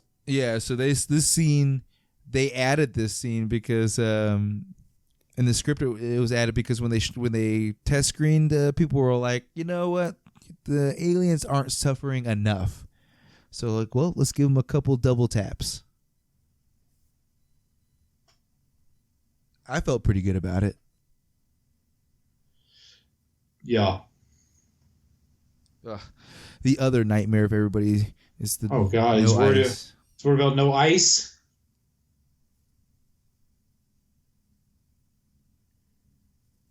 And they were, I forget whether they were married or they're just dating. No, I think they were married, and then it's one of those things that maybe they're divorced or maybe they're separated and they haven't officially got divorced. Who knows? It's complicated situation. It's definitely complicated.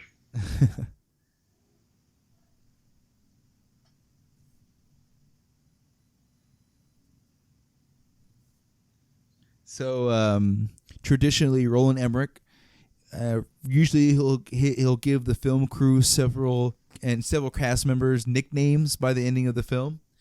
Will Smith was Mr. Charisma. Jeff Goldblum was Nice because of his tendency to always say nice, nice when agreeing with Roland Emmerich's direction.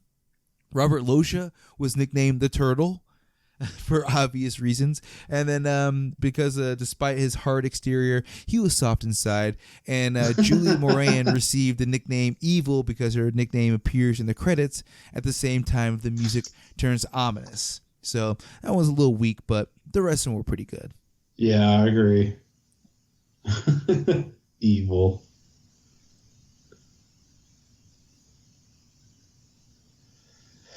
Oh man, yep. Reflection time. What is going on? His wife his girl or whatever and kid are looking for him, but this is the only time now where he's like, okay, I gotta get the F out of here. I gotta do this because, he's been on his mission, but now it's time to worry about your real life. You gonna shoot me?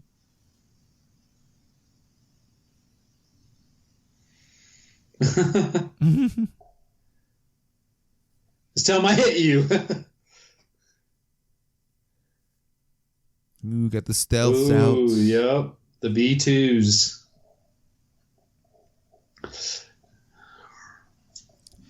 Those things are so huge. They're nasty.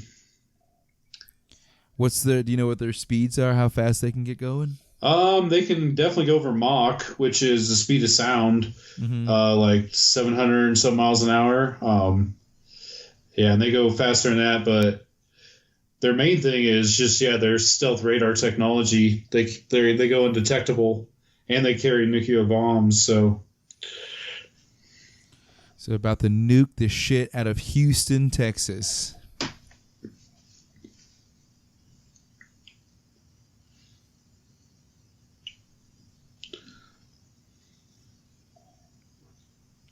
Which, I mean, and they kind of did the thing that most movies do now, is they talked about how the city's already evacuated, casualties will be at a minimum. You remember when people were freaking out during the Superman whatever, when he tore up the city, it was like everybody was gonna die. Yeah. So like every movie from then on since then has been like, oh, if we're gonna have a huge battle in a city, we have to like say that the city is evacuated, or people are gonna complain that too many people died. I'm like, really? This is what we've come to? Here we go. All right, let's see if it works. Which you would think sending all those other missiles, what is this going to do? You got to get inside and shut it down. Penetrate.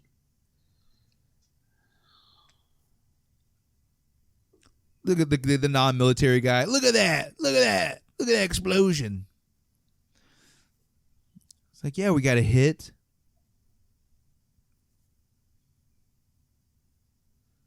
No. More distracted by that. That thing's gigantic. It's not destroyed. No. This guy in his huge headset.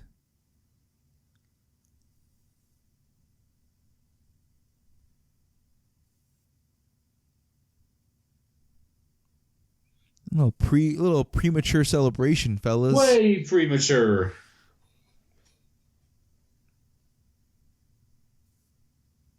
Yeah, wipe your eyes again. Let's see it.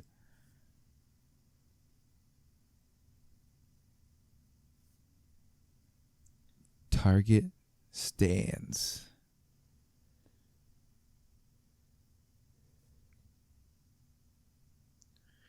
It's ridiculous.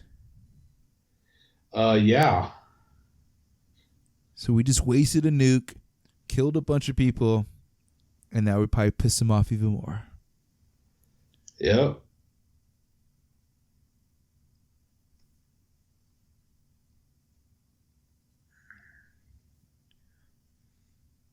So during this bombing, the silhouette of the streetlights, it was kind of a nod to the alien invaders of the World of Worlds.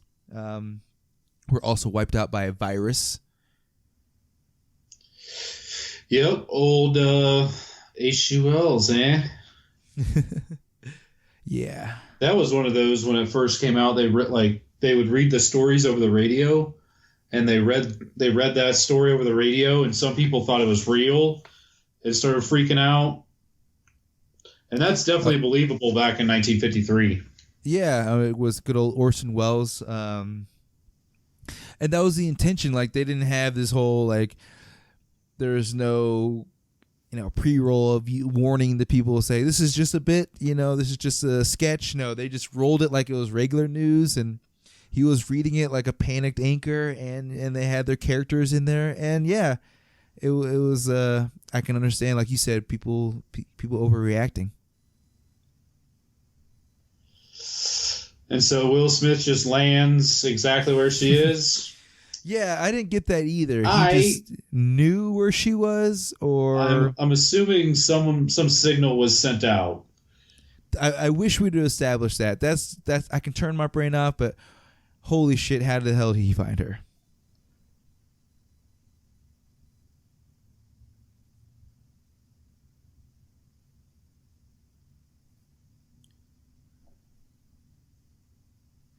Can't stop the bleeding.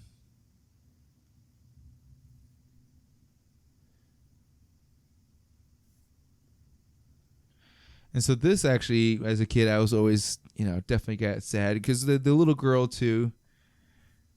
You just feel bad for her, and the president, or Bill Pullman, great acting in these scenes. Yeah, I mean, I think it would be one of those things that's even better that they didn't find her. Like, you just assume she's dead. Yeah, it was just so weird, like we just talked about. It's just Will Smith just showing up out of nowhere. Like, he just left the base, and like 30 minutes later pulls up. He's just floating around. Oh, boom, there she is.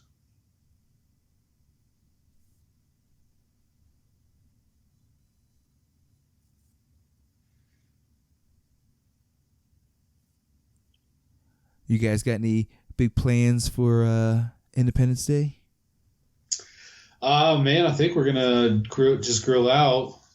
I don't know. We talked about going a couple places and watching the fireworks, but I don't know. Probably just wing it that day. Yeah, be nice. Nice to be off. Do the same. Just chill out. Maybe if it's a nice day, we'll hit up the pool, put on my Captain America shirt, call it a day. It's so weird living in the city. I'm like growing up in the Midwest. We planned on getting the fireworks like a week in advance and where we're gonna go light them off. And now I'm like, I don't even know where to light fireworks off anymore. Well, and I don't want to spend the money. No, like, they used to be so cheap in the '90s. I swear we could get a bag for $20, and now you go in there, it's $200. Yeah, I think the last time we were with Sarah, like we were in Florida and we went to the fireworks stand, and I was like, the little like tanks that move, they used to be like $1.50 or something. They're like $4, $3. Like Jesus, yeah, you're right. You could walk out with like a small bag and still spend like almost $100. I'm like, well, this is gonna last me like 20 goddamn minutes. Yep.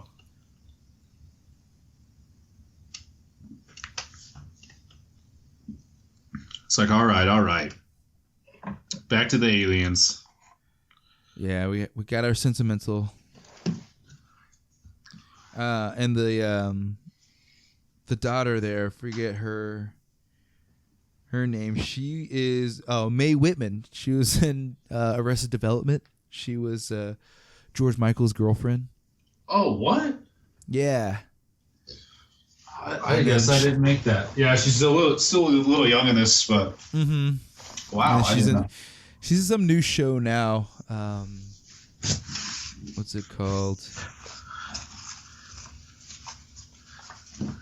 Oh no, it was the Duff that she was in just a couple years ago. The Duff. Huh. Okay. But she's in a lot of stuff.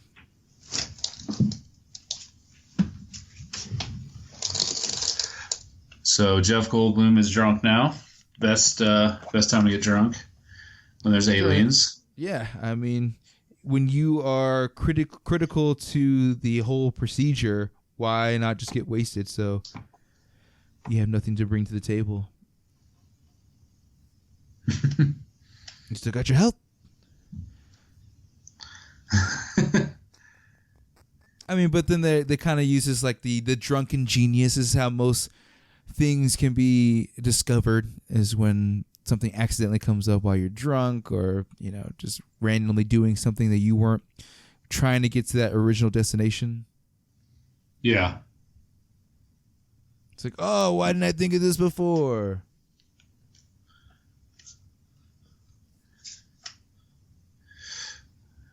Genius. Yep, it only took him to get drunk. Mm-hmm. And now he's not drunk.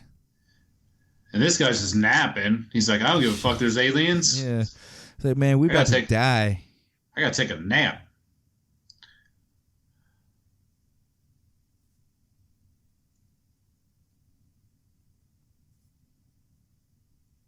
I wonder if they kept that the full-scale alien spacecraft, because, God, it's a beautiful piece of... oh, it's somewhere. Plot or a prop. Yeah, that's somewhere. It's gotta be.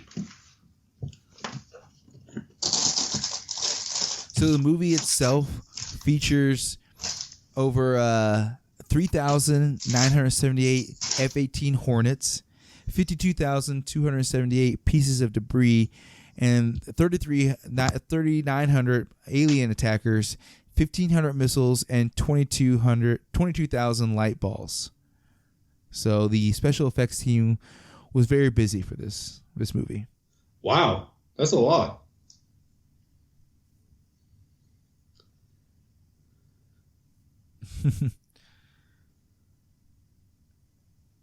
And of course, with most 90s movies, the technology is not there, but somehow any civilian will have a computer that it shows you directly exactly what you need. Yep, just press this button. Just like on Ace Ventura, Mr. Mandingus. Is that the red or the white? God, I can never remember this. White? Yes.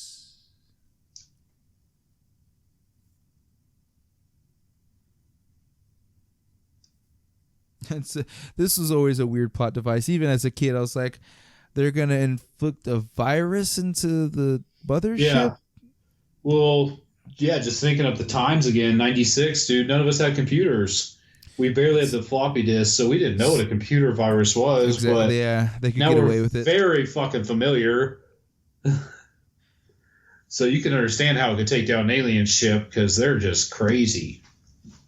Those viruses. I mean, I remember, hate viruses. God, remember for the longest time when they would make you buy like the Norton antivirus, and oh yeah, it would like cost $100 to protect your computer when really they were actually slowly implanting your computer with viruses, so you buy more. Dude, it's brilliant. So fucked.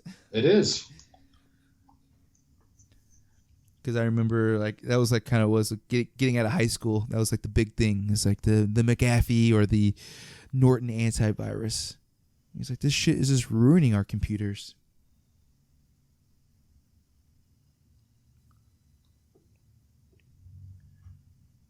Yeah, Will, you're definitely capable of flying this alien spacecraft.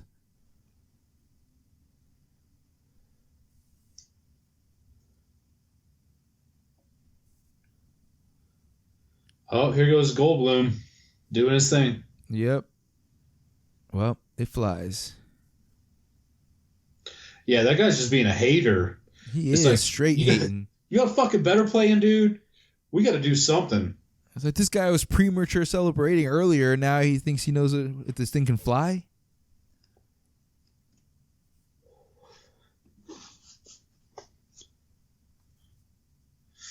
Duh. I would, if anybody, I'd be like, Bill Pullman, you get your ass up there.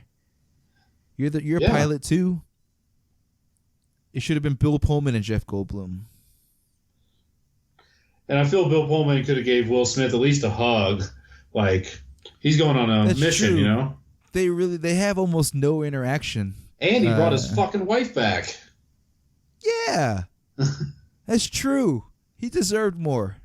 I just thought that was a little brief of an interaction. He's like, thanks, man. Get on it. Like, oh yeah, I was the reason you got to see your wife for the last time, so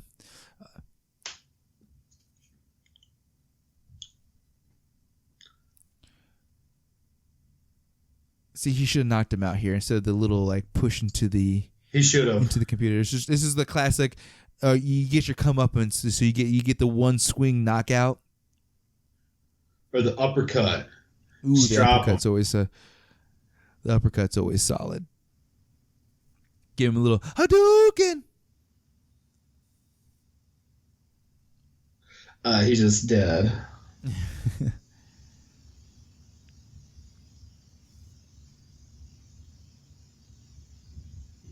So the film was banned in Lebanon under the pressure from the government because it included scenes where Israel and Iraqi soldiers joined forces.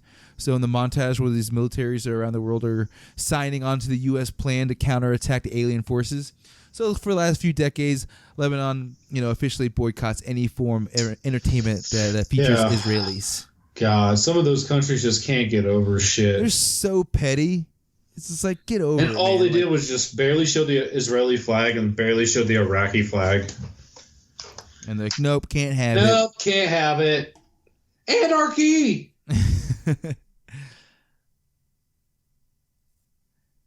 And same thing with China. They're all, they're very tight with even Hollywood movies. Like they only allow like a certain number of American movies from Hollywood to be released in China. Yeah. So that's why we see the growing trend now of like more action, like blockbuster, like Transformers was kind of the biggest one where they're starting to bring over like Asian actors, Chinese actors who are big over there. So they will be more open to showing that movie in China and getting bigger box office and all that good stuff. So that's kind of a trend that we've seen with a lot of big blockbusters. Oh yeah, true that. I mean, China's the next biggest industry besides us, box office wise. They're essentially, I think it's like USA, maybe Mexico, and then Europe and China, or China might be up there actually number 2. But they're yeah, like you said, they're up there in regards to the box office ticketing that they're wanting to tap into.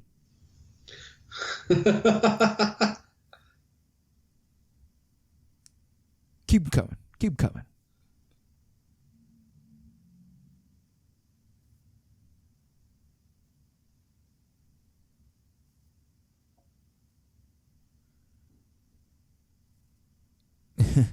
I wouldn't be wasting my time getting their backgrounds. Like, we're just, if you die, you die. Let's just get up in the air. Whoever can stay up in the air, let's get going. Yeah.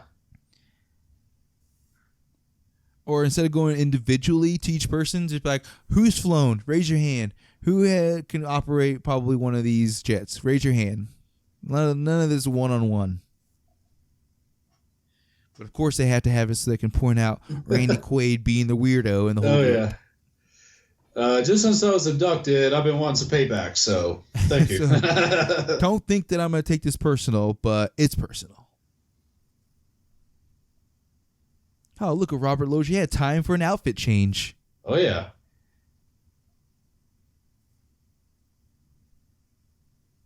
I tell you, the military is really quick on these retrofits in this movie. Is that a dildo? That is a dildo. Good Lord. Did they have to make it look like a dickhead? No shit. The dickhead popped out. Could put a square on there. That made my dick feel weird just looking at it. That was so blatant. Somebody who got fired as a production assistant or a prop designer. It's like, fuck these guys.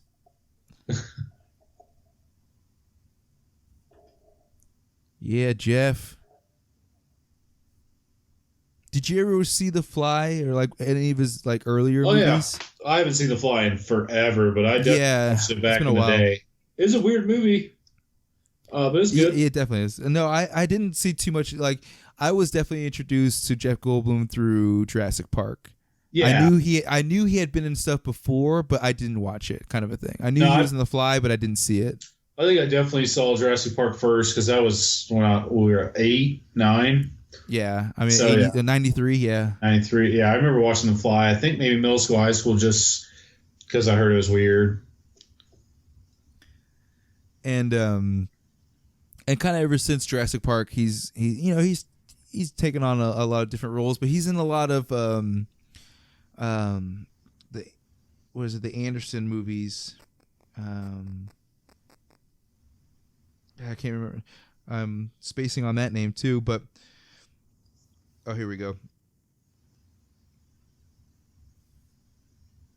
The Wes Anderson movies. He's in a lot of those. So yeah. He's kind of got his own like style now. Like, cause you see pictures of him back in the 90s. He's wearing like sweatpants, a fanny pack, and like a tank top, kind of weird outfit. But now he's like all GQ'd. You only see him in like these really like, tailored suits or tailored type of like, blazers and his little glasses and combed back hair. So he's real polished, super polished now.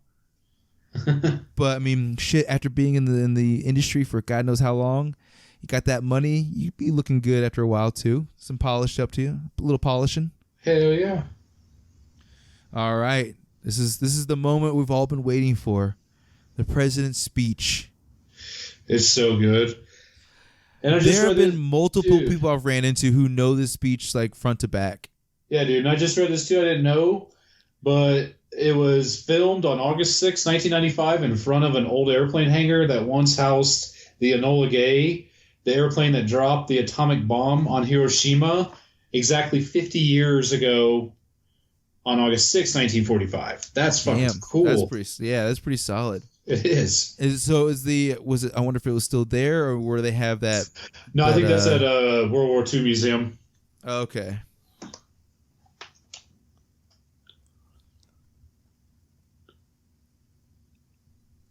I think this speech should have won Bill Pullman's at least an MTV award. Right? I don't think it got him anything.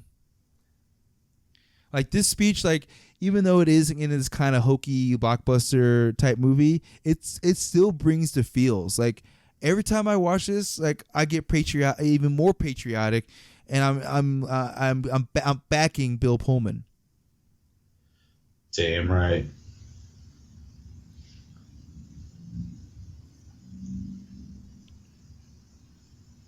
because it's the right speech to give at this point in time. It's just like, look, you know, we're an alliance now. We're just fighting to survive. If we don't, at least we tried. Essentially, at least we tried. Well, at this point, that's all you can do.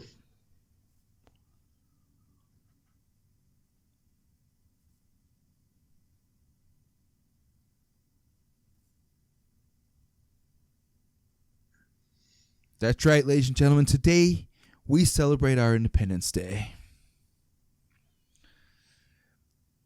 And it's a great reaction from the crowd, but when you look back from the scenes where they have a little more wider shots, there's only like 60, 75 dudes probably there, which is still great. It's still okay, wait, never mind. There's more people there. But it's kind of one of those you think they'd be like, you know, they'd fill the whole field with everybody. So they'd be like, this is a huge goddamn speech. It is, yep. But it was sentimental nonetheless.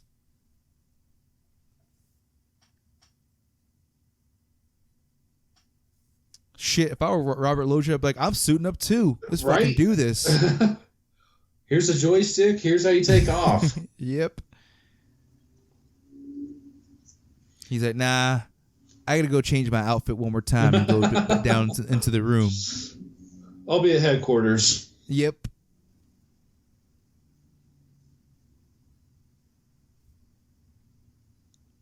So the thing wrapping around his neck and down, what is that? Do you know what that is? Is that like filled with like, is it a cushion of some sort or water? Oh, Will Smith? Yeah, that they have right there. That actually looks like emergency air pack or something like that. Okay.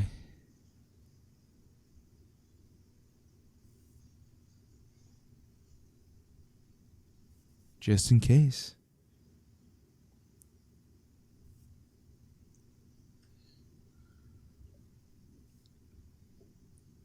Oh, Judd Hirsch bringing the feels. All right, gotta go. Aliens fight. Did you ever watch Taxi with Judd Hirsch? Oh yeah, I used to watch that at Nick at Night. Because of my parents, they used to watch that show. I mean, oh yeah, that's funny you bring that up. There's somebody had brought up online. They're like, oh, today, like 30 years ago, Nick at Night, you know, premiered. And they're like, what shows did you watch? Oh, it's like, oh man, I commented. I watched I Love Lucy. I watched Mr. Ed. Dick Van Dyke Show. Yeah. And Taxi as well. Taxi, Munsters, F Troop. I used to watch that too. And it's funny too because as a kid, like I knew these were really old shows, but I'm like I enjoyed them. I like, you know, even though they're like kid shows, I watched those too. I thought that was kind of like my own little thing. Like I enjoy these older shows too, the black and white shows. Oh yeah, they were good. They were good shows. They were. They're definitely still entertaining. Like Dick Van Dyke, like I said, was one of my favorite ones. Mr. Ed. And even, I think this was 70s going into 80s. I don't know, but the Golden Girls. Oh yeah, they were like late 80s, early 90s, I think. Yeah, that was. Yeah, it was definitely 80s. But I used to be on Nick at Night. Solid. Mm-hmm. Bewitched. I remember because my parents would go out, you know, on Saturday nights, and so my sister was supposed to be my babysitter, and she'd just go in her room and listen to music.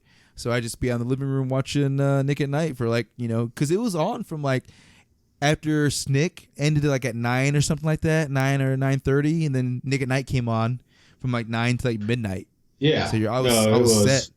Well, we had 26 channels. Yeah, exactly. And most of them were news and sucked. So. Yeah, it's like ESPN was barely a thing. MTV was all music videos, so there was no shows on it. And you had Nickelodeon and like news channels. And if you're lucky enough, your parents paid for HBO. Oh, HBO is great. Oh, yeah. And it still is, but yeah, they're going to have to replace Game of Thrones ASAP. They're trying to do prequels to Game of Thrones, but after all this backlash from this last season, they're rethinking. Whoops. I got this. Just flip that around. We're good to go. See, it's just that little charismatic parts with Will Smith is kind of like, yeah, this guy. I would love to hang out with Will Smith because you just have a good time no matter what. Oh yeah.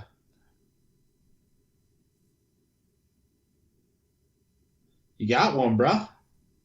Mm-hmm.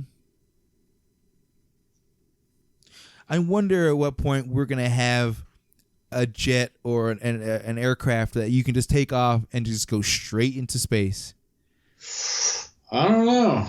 Like that, not like with like the rocket launches and all that. I know they can do that, but like you could literally get off on the runway and Robert Loggia, where'd you get that? Where'd you get those clothes?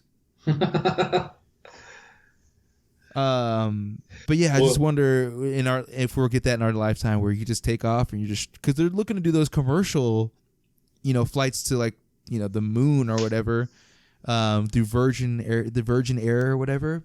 Yeah, I think in the way they design those planes, I think they do like a slow acceleration or whatever into space or into like the stratosphere, low enough, just barely out there. Yeah, I know those are going to cost a lot, but yeah, in a couple of years you'll be able to go to space, bitches. I know it's going to happen in our lifetime. I think we're going to be able to. Oh yeah, if we really wanted to, and like I would say in a good decade. We could take a stroll out to the moon. That's crazy to say.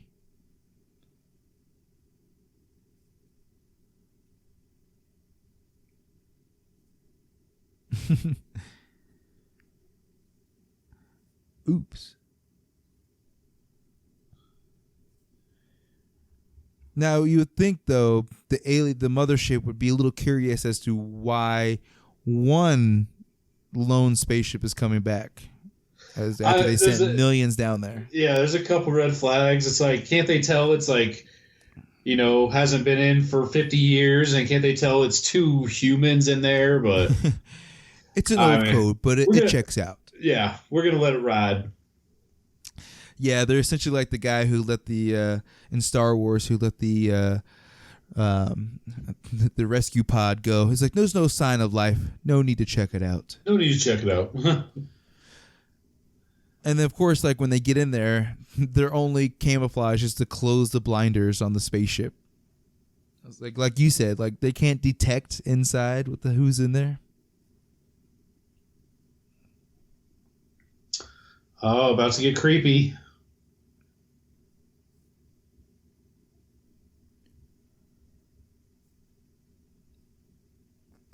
And again, just the scale. Like, look how big that or just how small that little fitting is, and then when they get up to it, it's how huge it is.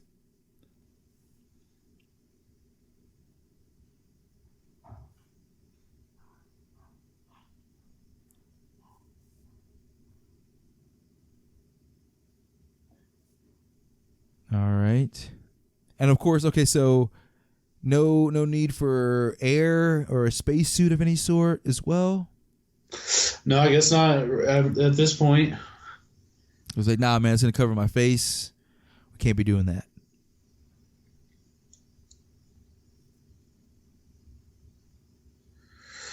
Yep, everybody be cool.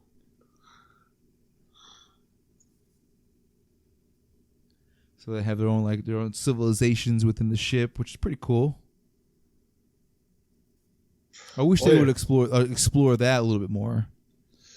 Oh yeah, I bet are these pillars like their homes? Is that where they live, or like what are they doing on their off time? Are they all playing basketball pickup games, or what are they doing?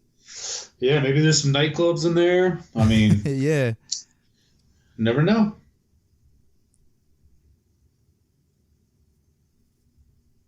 So they got getting their armies ready.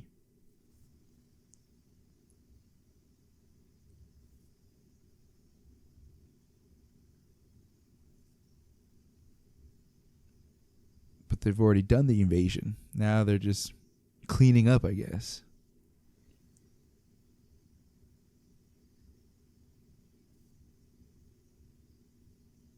I think Will Smith is supposed to be in the next Suicide Squad. He was out, really? But now he's in. These guys flip-flop so much. Yeah. I didn't like the Actors first one. And directors. So I didn't either. I don't really I was care to see the not a second one. fan. No. But they just did the Men in Black without him, and that bombed. It didn't look good. Why do they got to do that? Like, no, yeah, no, it didn't. The trailers didn't sell me on at all wanting to see it. And Chris Hemsworth, yeah, he's a good actor. He's charismatic, but really anything outside of being Thor hasn't really turned out turned out well for him. Yeah, I don't know why they had to go like young people and even I don't know. I don't think that was a movie they should have remade. Yeah, as soon as I saw that, I was just like, why? Well, it's funny too. They had this meme online the other day. It was someone had taken a picture of the movie theater lineup, and it said it's not the 90s, but here's our lineup. It was like Child's Play, Men in Black. I'm trying to think what other movies they had that came out that were like remakes of older movies. There's like 3 or 4 of them, and it's like shit. It literally is. Literally is. It was Aladdin 2 was the other one. Yep. So it was just like, yeah, it's just all these remakes are sequels.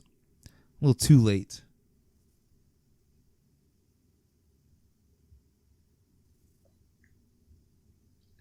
You guys already. Oh wait. They got the shield is potentially down. This is the test shot.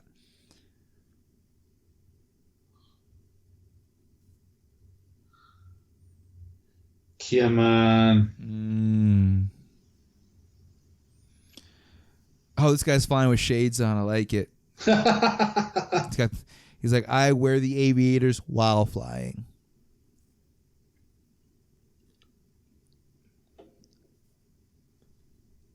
Give another shot at it.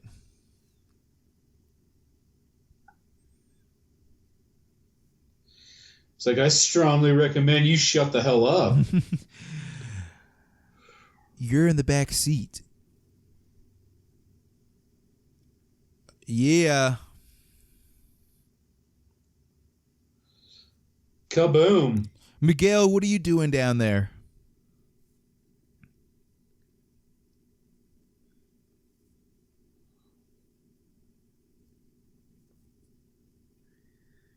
So when you run out of missiles, you just have the machine guns at that point. But when you run out of machine guns, are you just maneuvering around? You just fly around? You gotta save those guns for aerial combat like this. But like you have limited amount of those too, right? I mean, have to so much you can fire, and then you're like, well, I'm just flying out here at this point. Do you just head back? I guess. All right, well, I'm done. Yeah, unless you're going to kamikaze, you pretty much have to.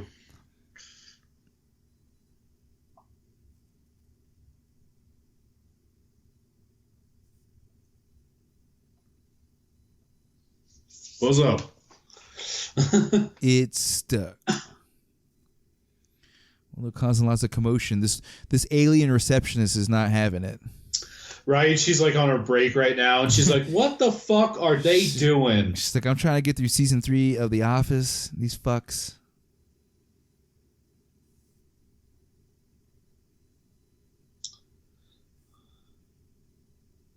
Man, these guys are dicks. They're going back after the base again. Oh, yeah.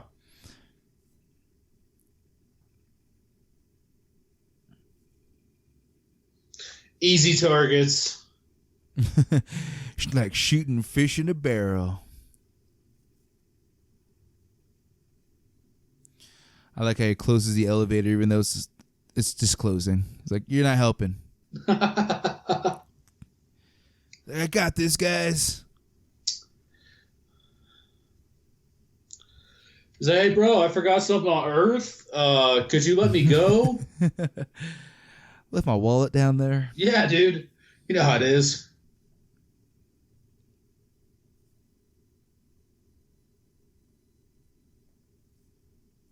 Are you converting my child? Right?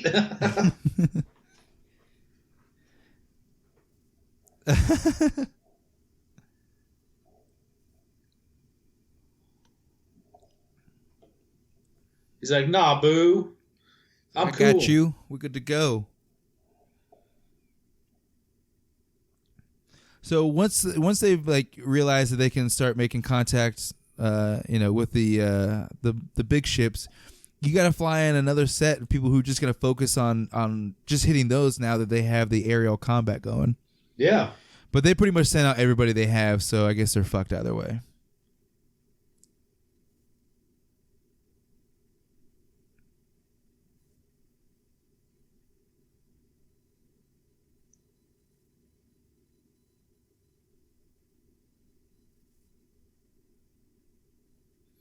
I think this is like one of the last levels in the game, too. I'm about to play that game tonight. Get down. Oh. I'm going to do a lot of Will Smith. Whoo! Ha ha ha ha. Maybe put some getting jiggy with it. Now, I think this is maybe one of the few movies he didn't do a song for the soundtrack. Really? I might be mistaken, but I'm pretty sure he didn't. If you can make a song about Men in Black, you can definitely make a song about Independence Day. Oh, I think easily. It's like getting blown up by aliens. Oh, yeah. I'm gonna marry my girl. Get your ass out of there.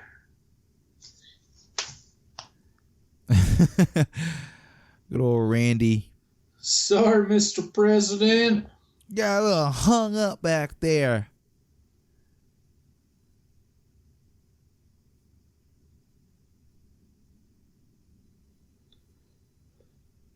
Oh, it's just perfect timing so Miguel can hear his dad. Be the hero. Pretty sure that kid would have been escorted out.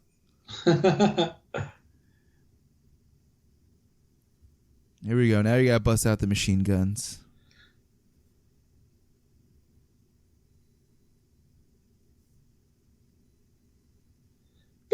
Yeah.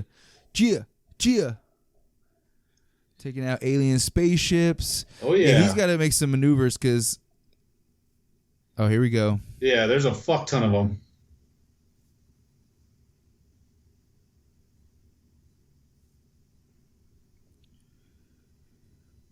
And see, I like that he had to like make his decision to do the kamikaze, but I kind of would have liked it if he was just like from the beginning. It was like, fuck this, I'm taking these bastards out. It's personal. I'm coming up. Right? Like it didn't have to be instigated by the failure of the missile. It's just him being like, this is personal. This is how I want to end this, how I want to resolve this. I love my family. Tell them I love them. I'm doing this from the beginning. Well, and at this point, too, if someone doesn't do anything in the next 10, 15 minutes or seconds, everyone on the ground dies. Oh, yeah.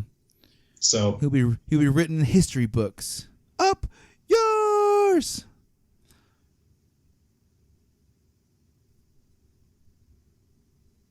I'm like, dude, my dad's about to go. Just fucking let me talk to him real quick.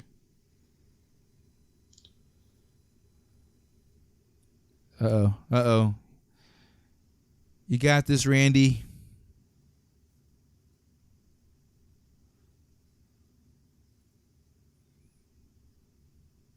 That's I love just the tip. That's all it needed. I like the that sound of like bending iron, you know, when things the buildings crashing down, you hear all those noises from the steel and stuff like that. I think it's like deep blue whales or something. It sounded like it. Aww. Communicating with everybody. It's all the aliens dying at once inside.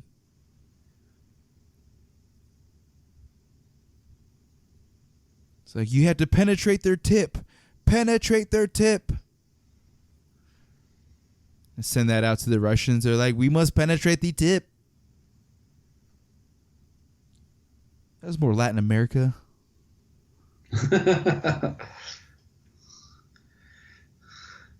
And another thing that cracks me up too is like, so we watched them shoot at that alien spacecraft for 10 minutes and that whole thing, and Will Smith and Jeff Goldblum are just still sitting, you know, in an alien spaceship, just chilling, just chilling, trying to get out of a hook. Like, man, we need to get the fuck out of here. So the visual effect that we just saw of the ray gun exploding into the big ship, that was just the Empire State Building effect turned upside down. That's awesome. Classic reuse, but hey, it looked cool. Both parts looked cool.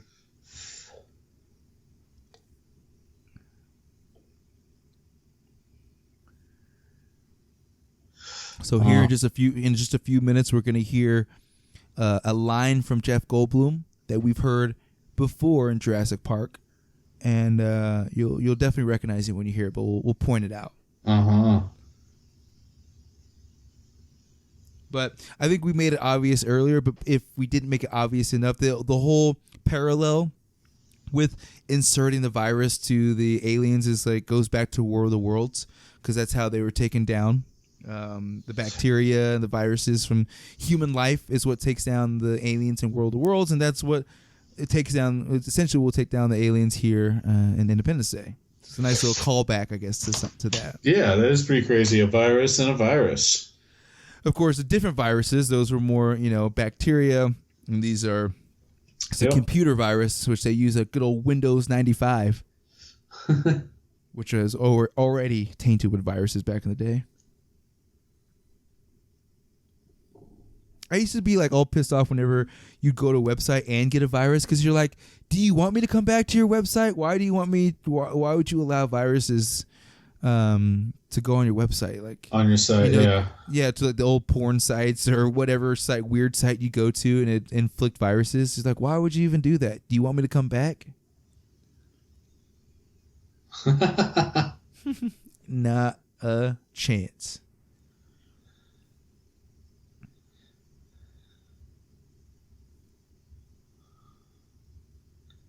Peace. Point blank. Yeah, nice shot.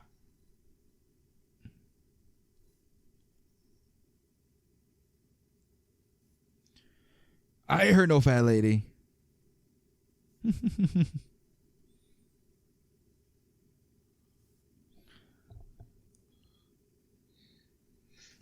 Yeah, and it wouldn't be drive us out of here, it'd be fly us out of here.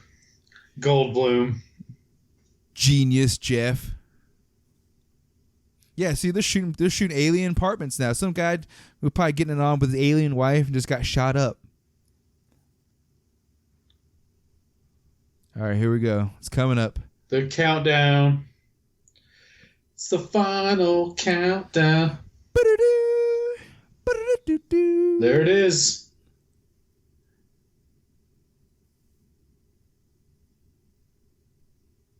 All right, here it comes.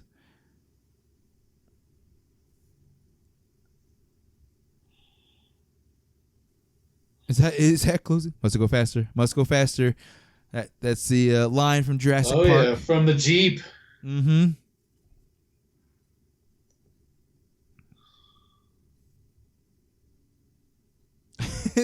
Those idiot aliens. Stupid. Oh, thank you. Thank you very much.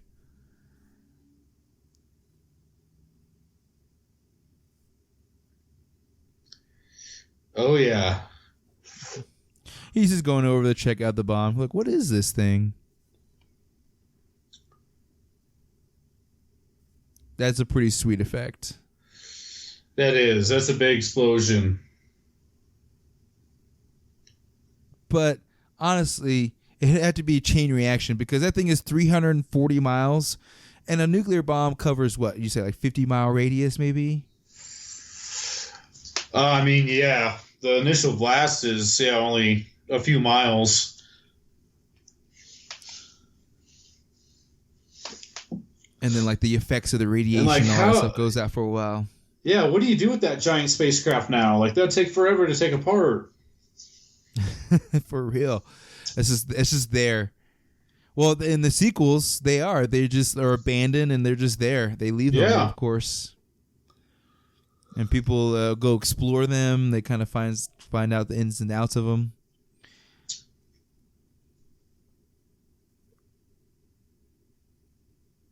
Yeah. Bill Pullman still got great hair after having that helmet on. I'm jealous. He's got that 90s like flip bang for dudes. Oh yeah. It's like if you didn't have, it's like the adult version of the separated bowl cut, which you rocked back. You rocked that back in the day. Oh yeah, had it to 7th grade. Oh yeah, it was classic though. It was the go-to. My hair just didn't grow that way. I couldn't. It was just a ball. Yeah. I couldn't pull it off. It was thanks to JTT on Home Improvement. Oh yes. Which we will be doing. We're going to be doing some new stuff, and I think we're going to start doing a Where Are They Now type episode. So we're going to do full on like backstories on people like JTT, Macaulay Culkin, get people updated. So I think that's in our future as well. Oh yeah.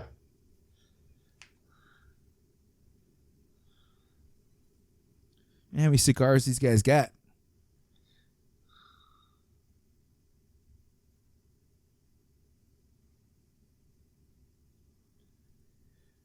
Our two heroes. Yep. Okay, so now Bill Pullman and Will Smith to get their characters finally get to meet. Oh, that's it? No thanks for the whole wife thing? Didn't even say a thing.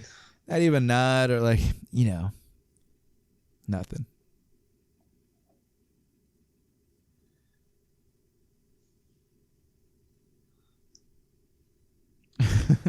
I thought you would say, not bad, my man. Not bad at all. The way he put his arm out like he's going to give him a jive turkey handshake or something.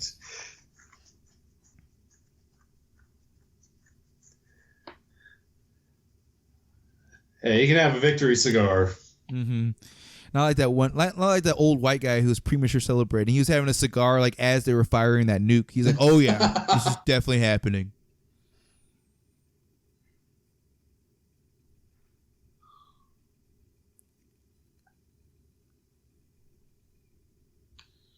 America.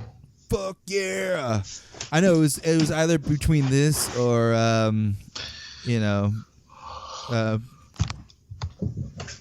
what was it? Get some world police going. Oh yeah, it's always funny.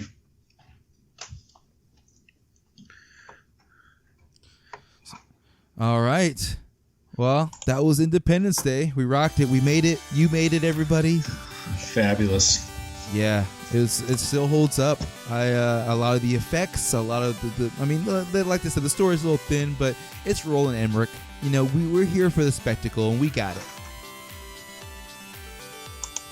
So we got our spectacle here, but yep. I would still recommend this to others who have not watched it. If you've been under a rock for the last 23 years, you need to get out from underneath that rock and watch this movie. It's pretty awesome.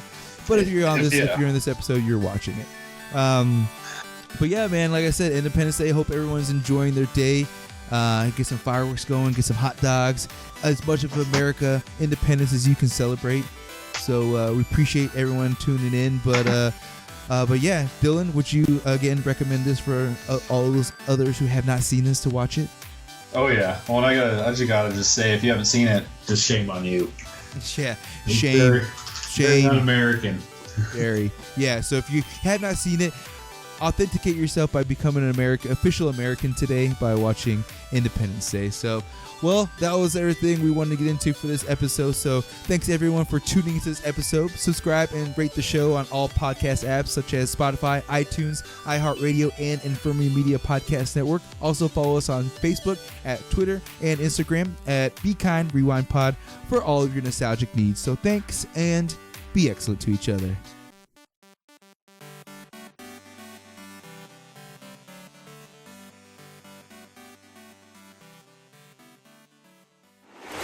Infirmary Media.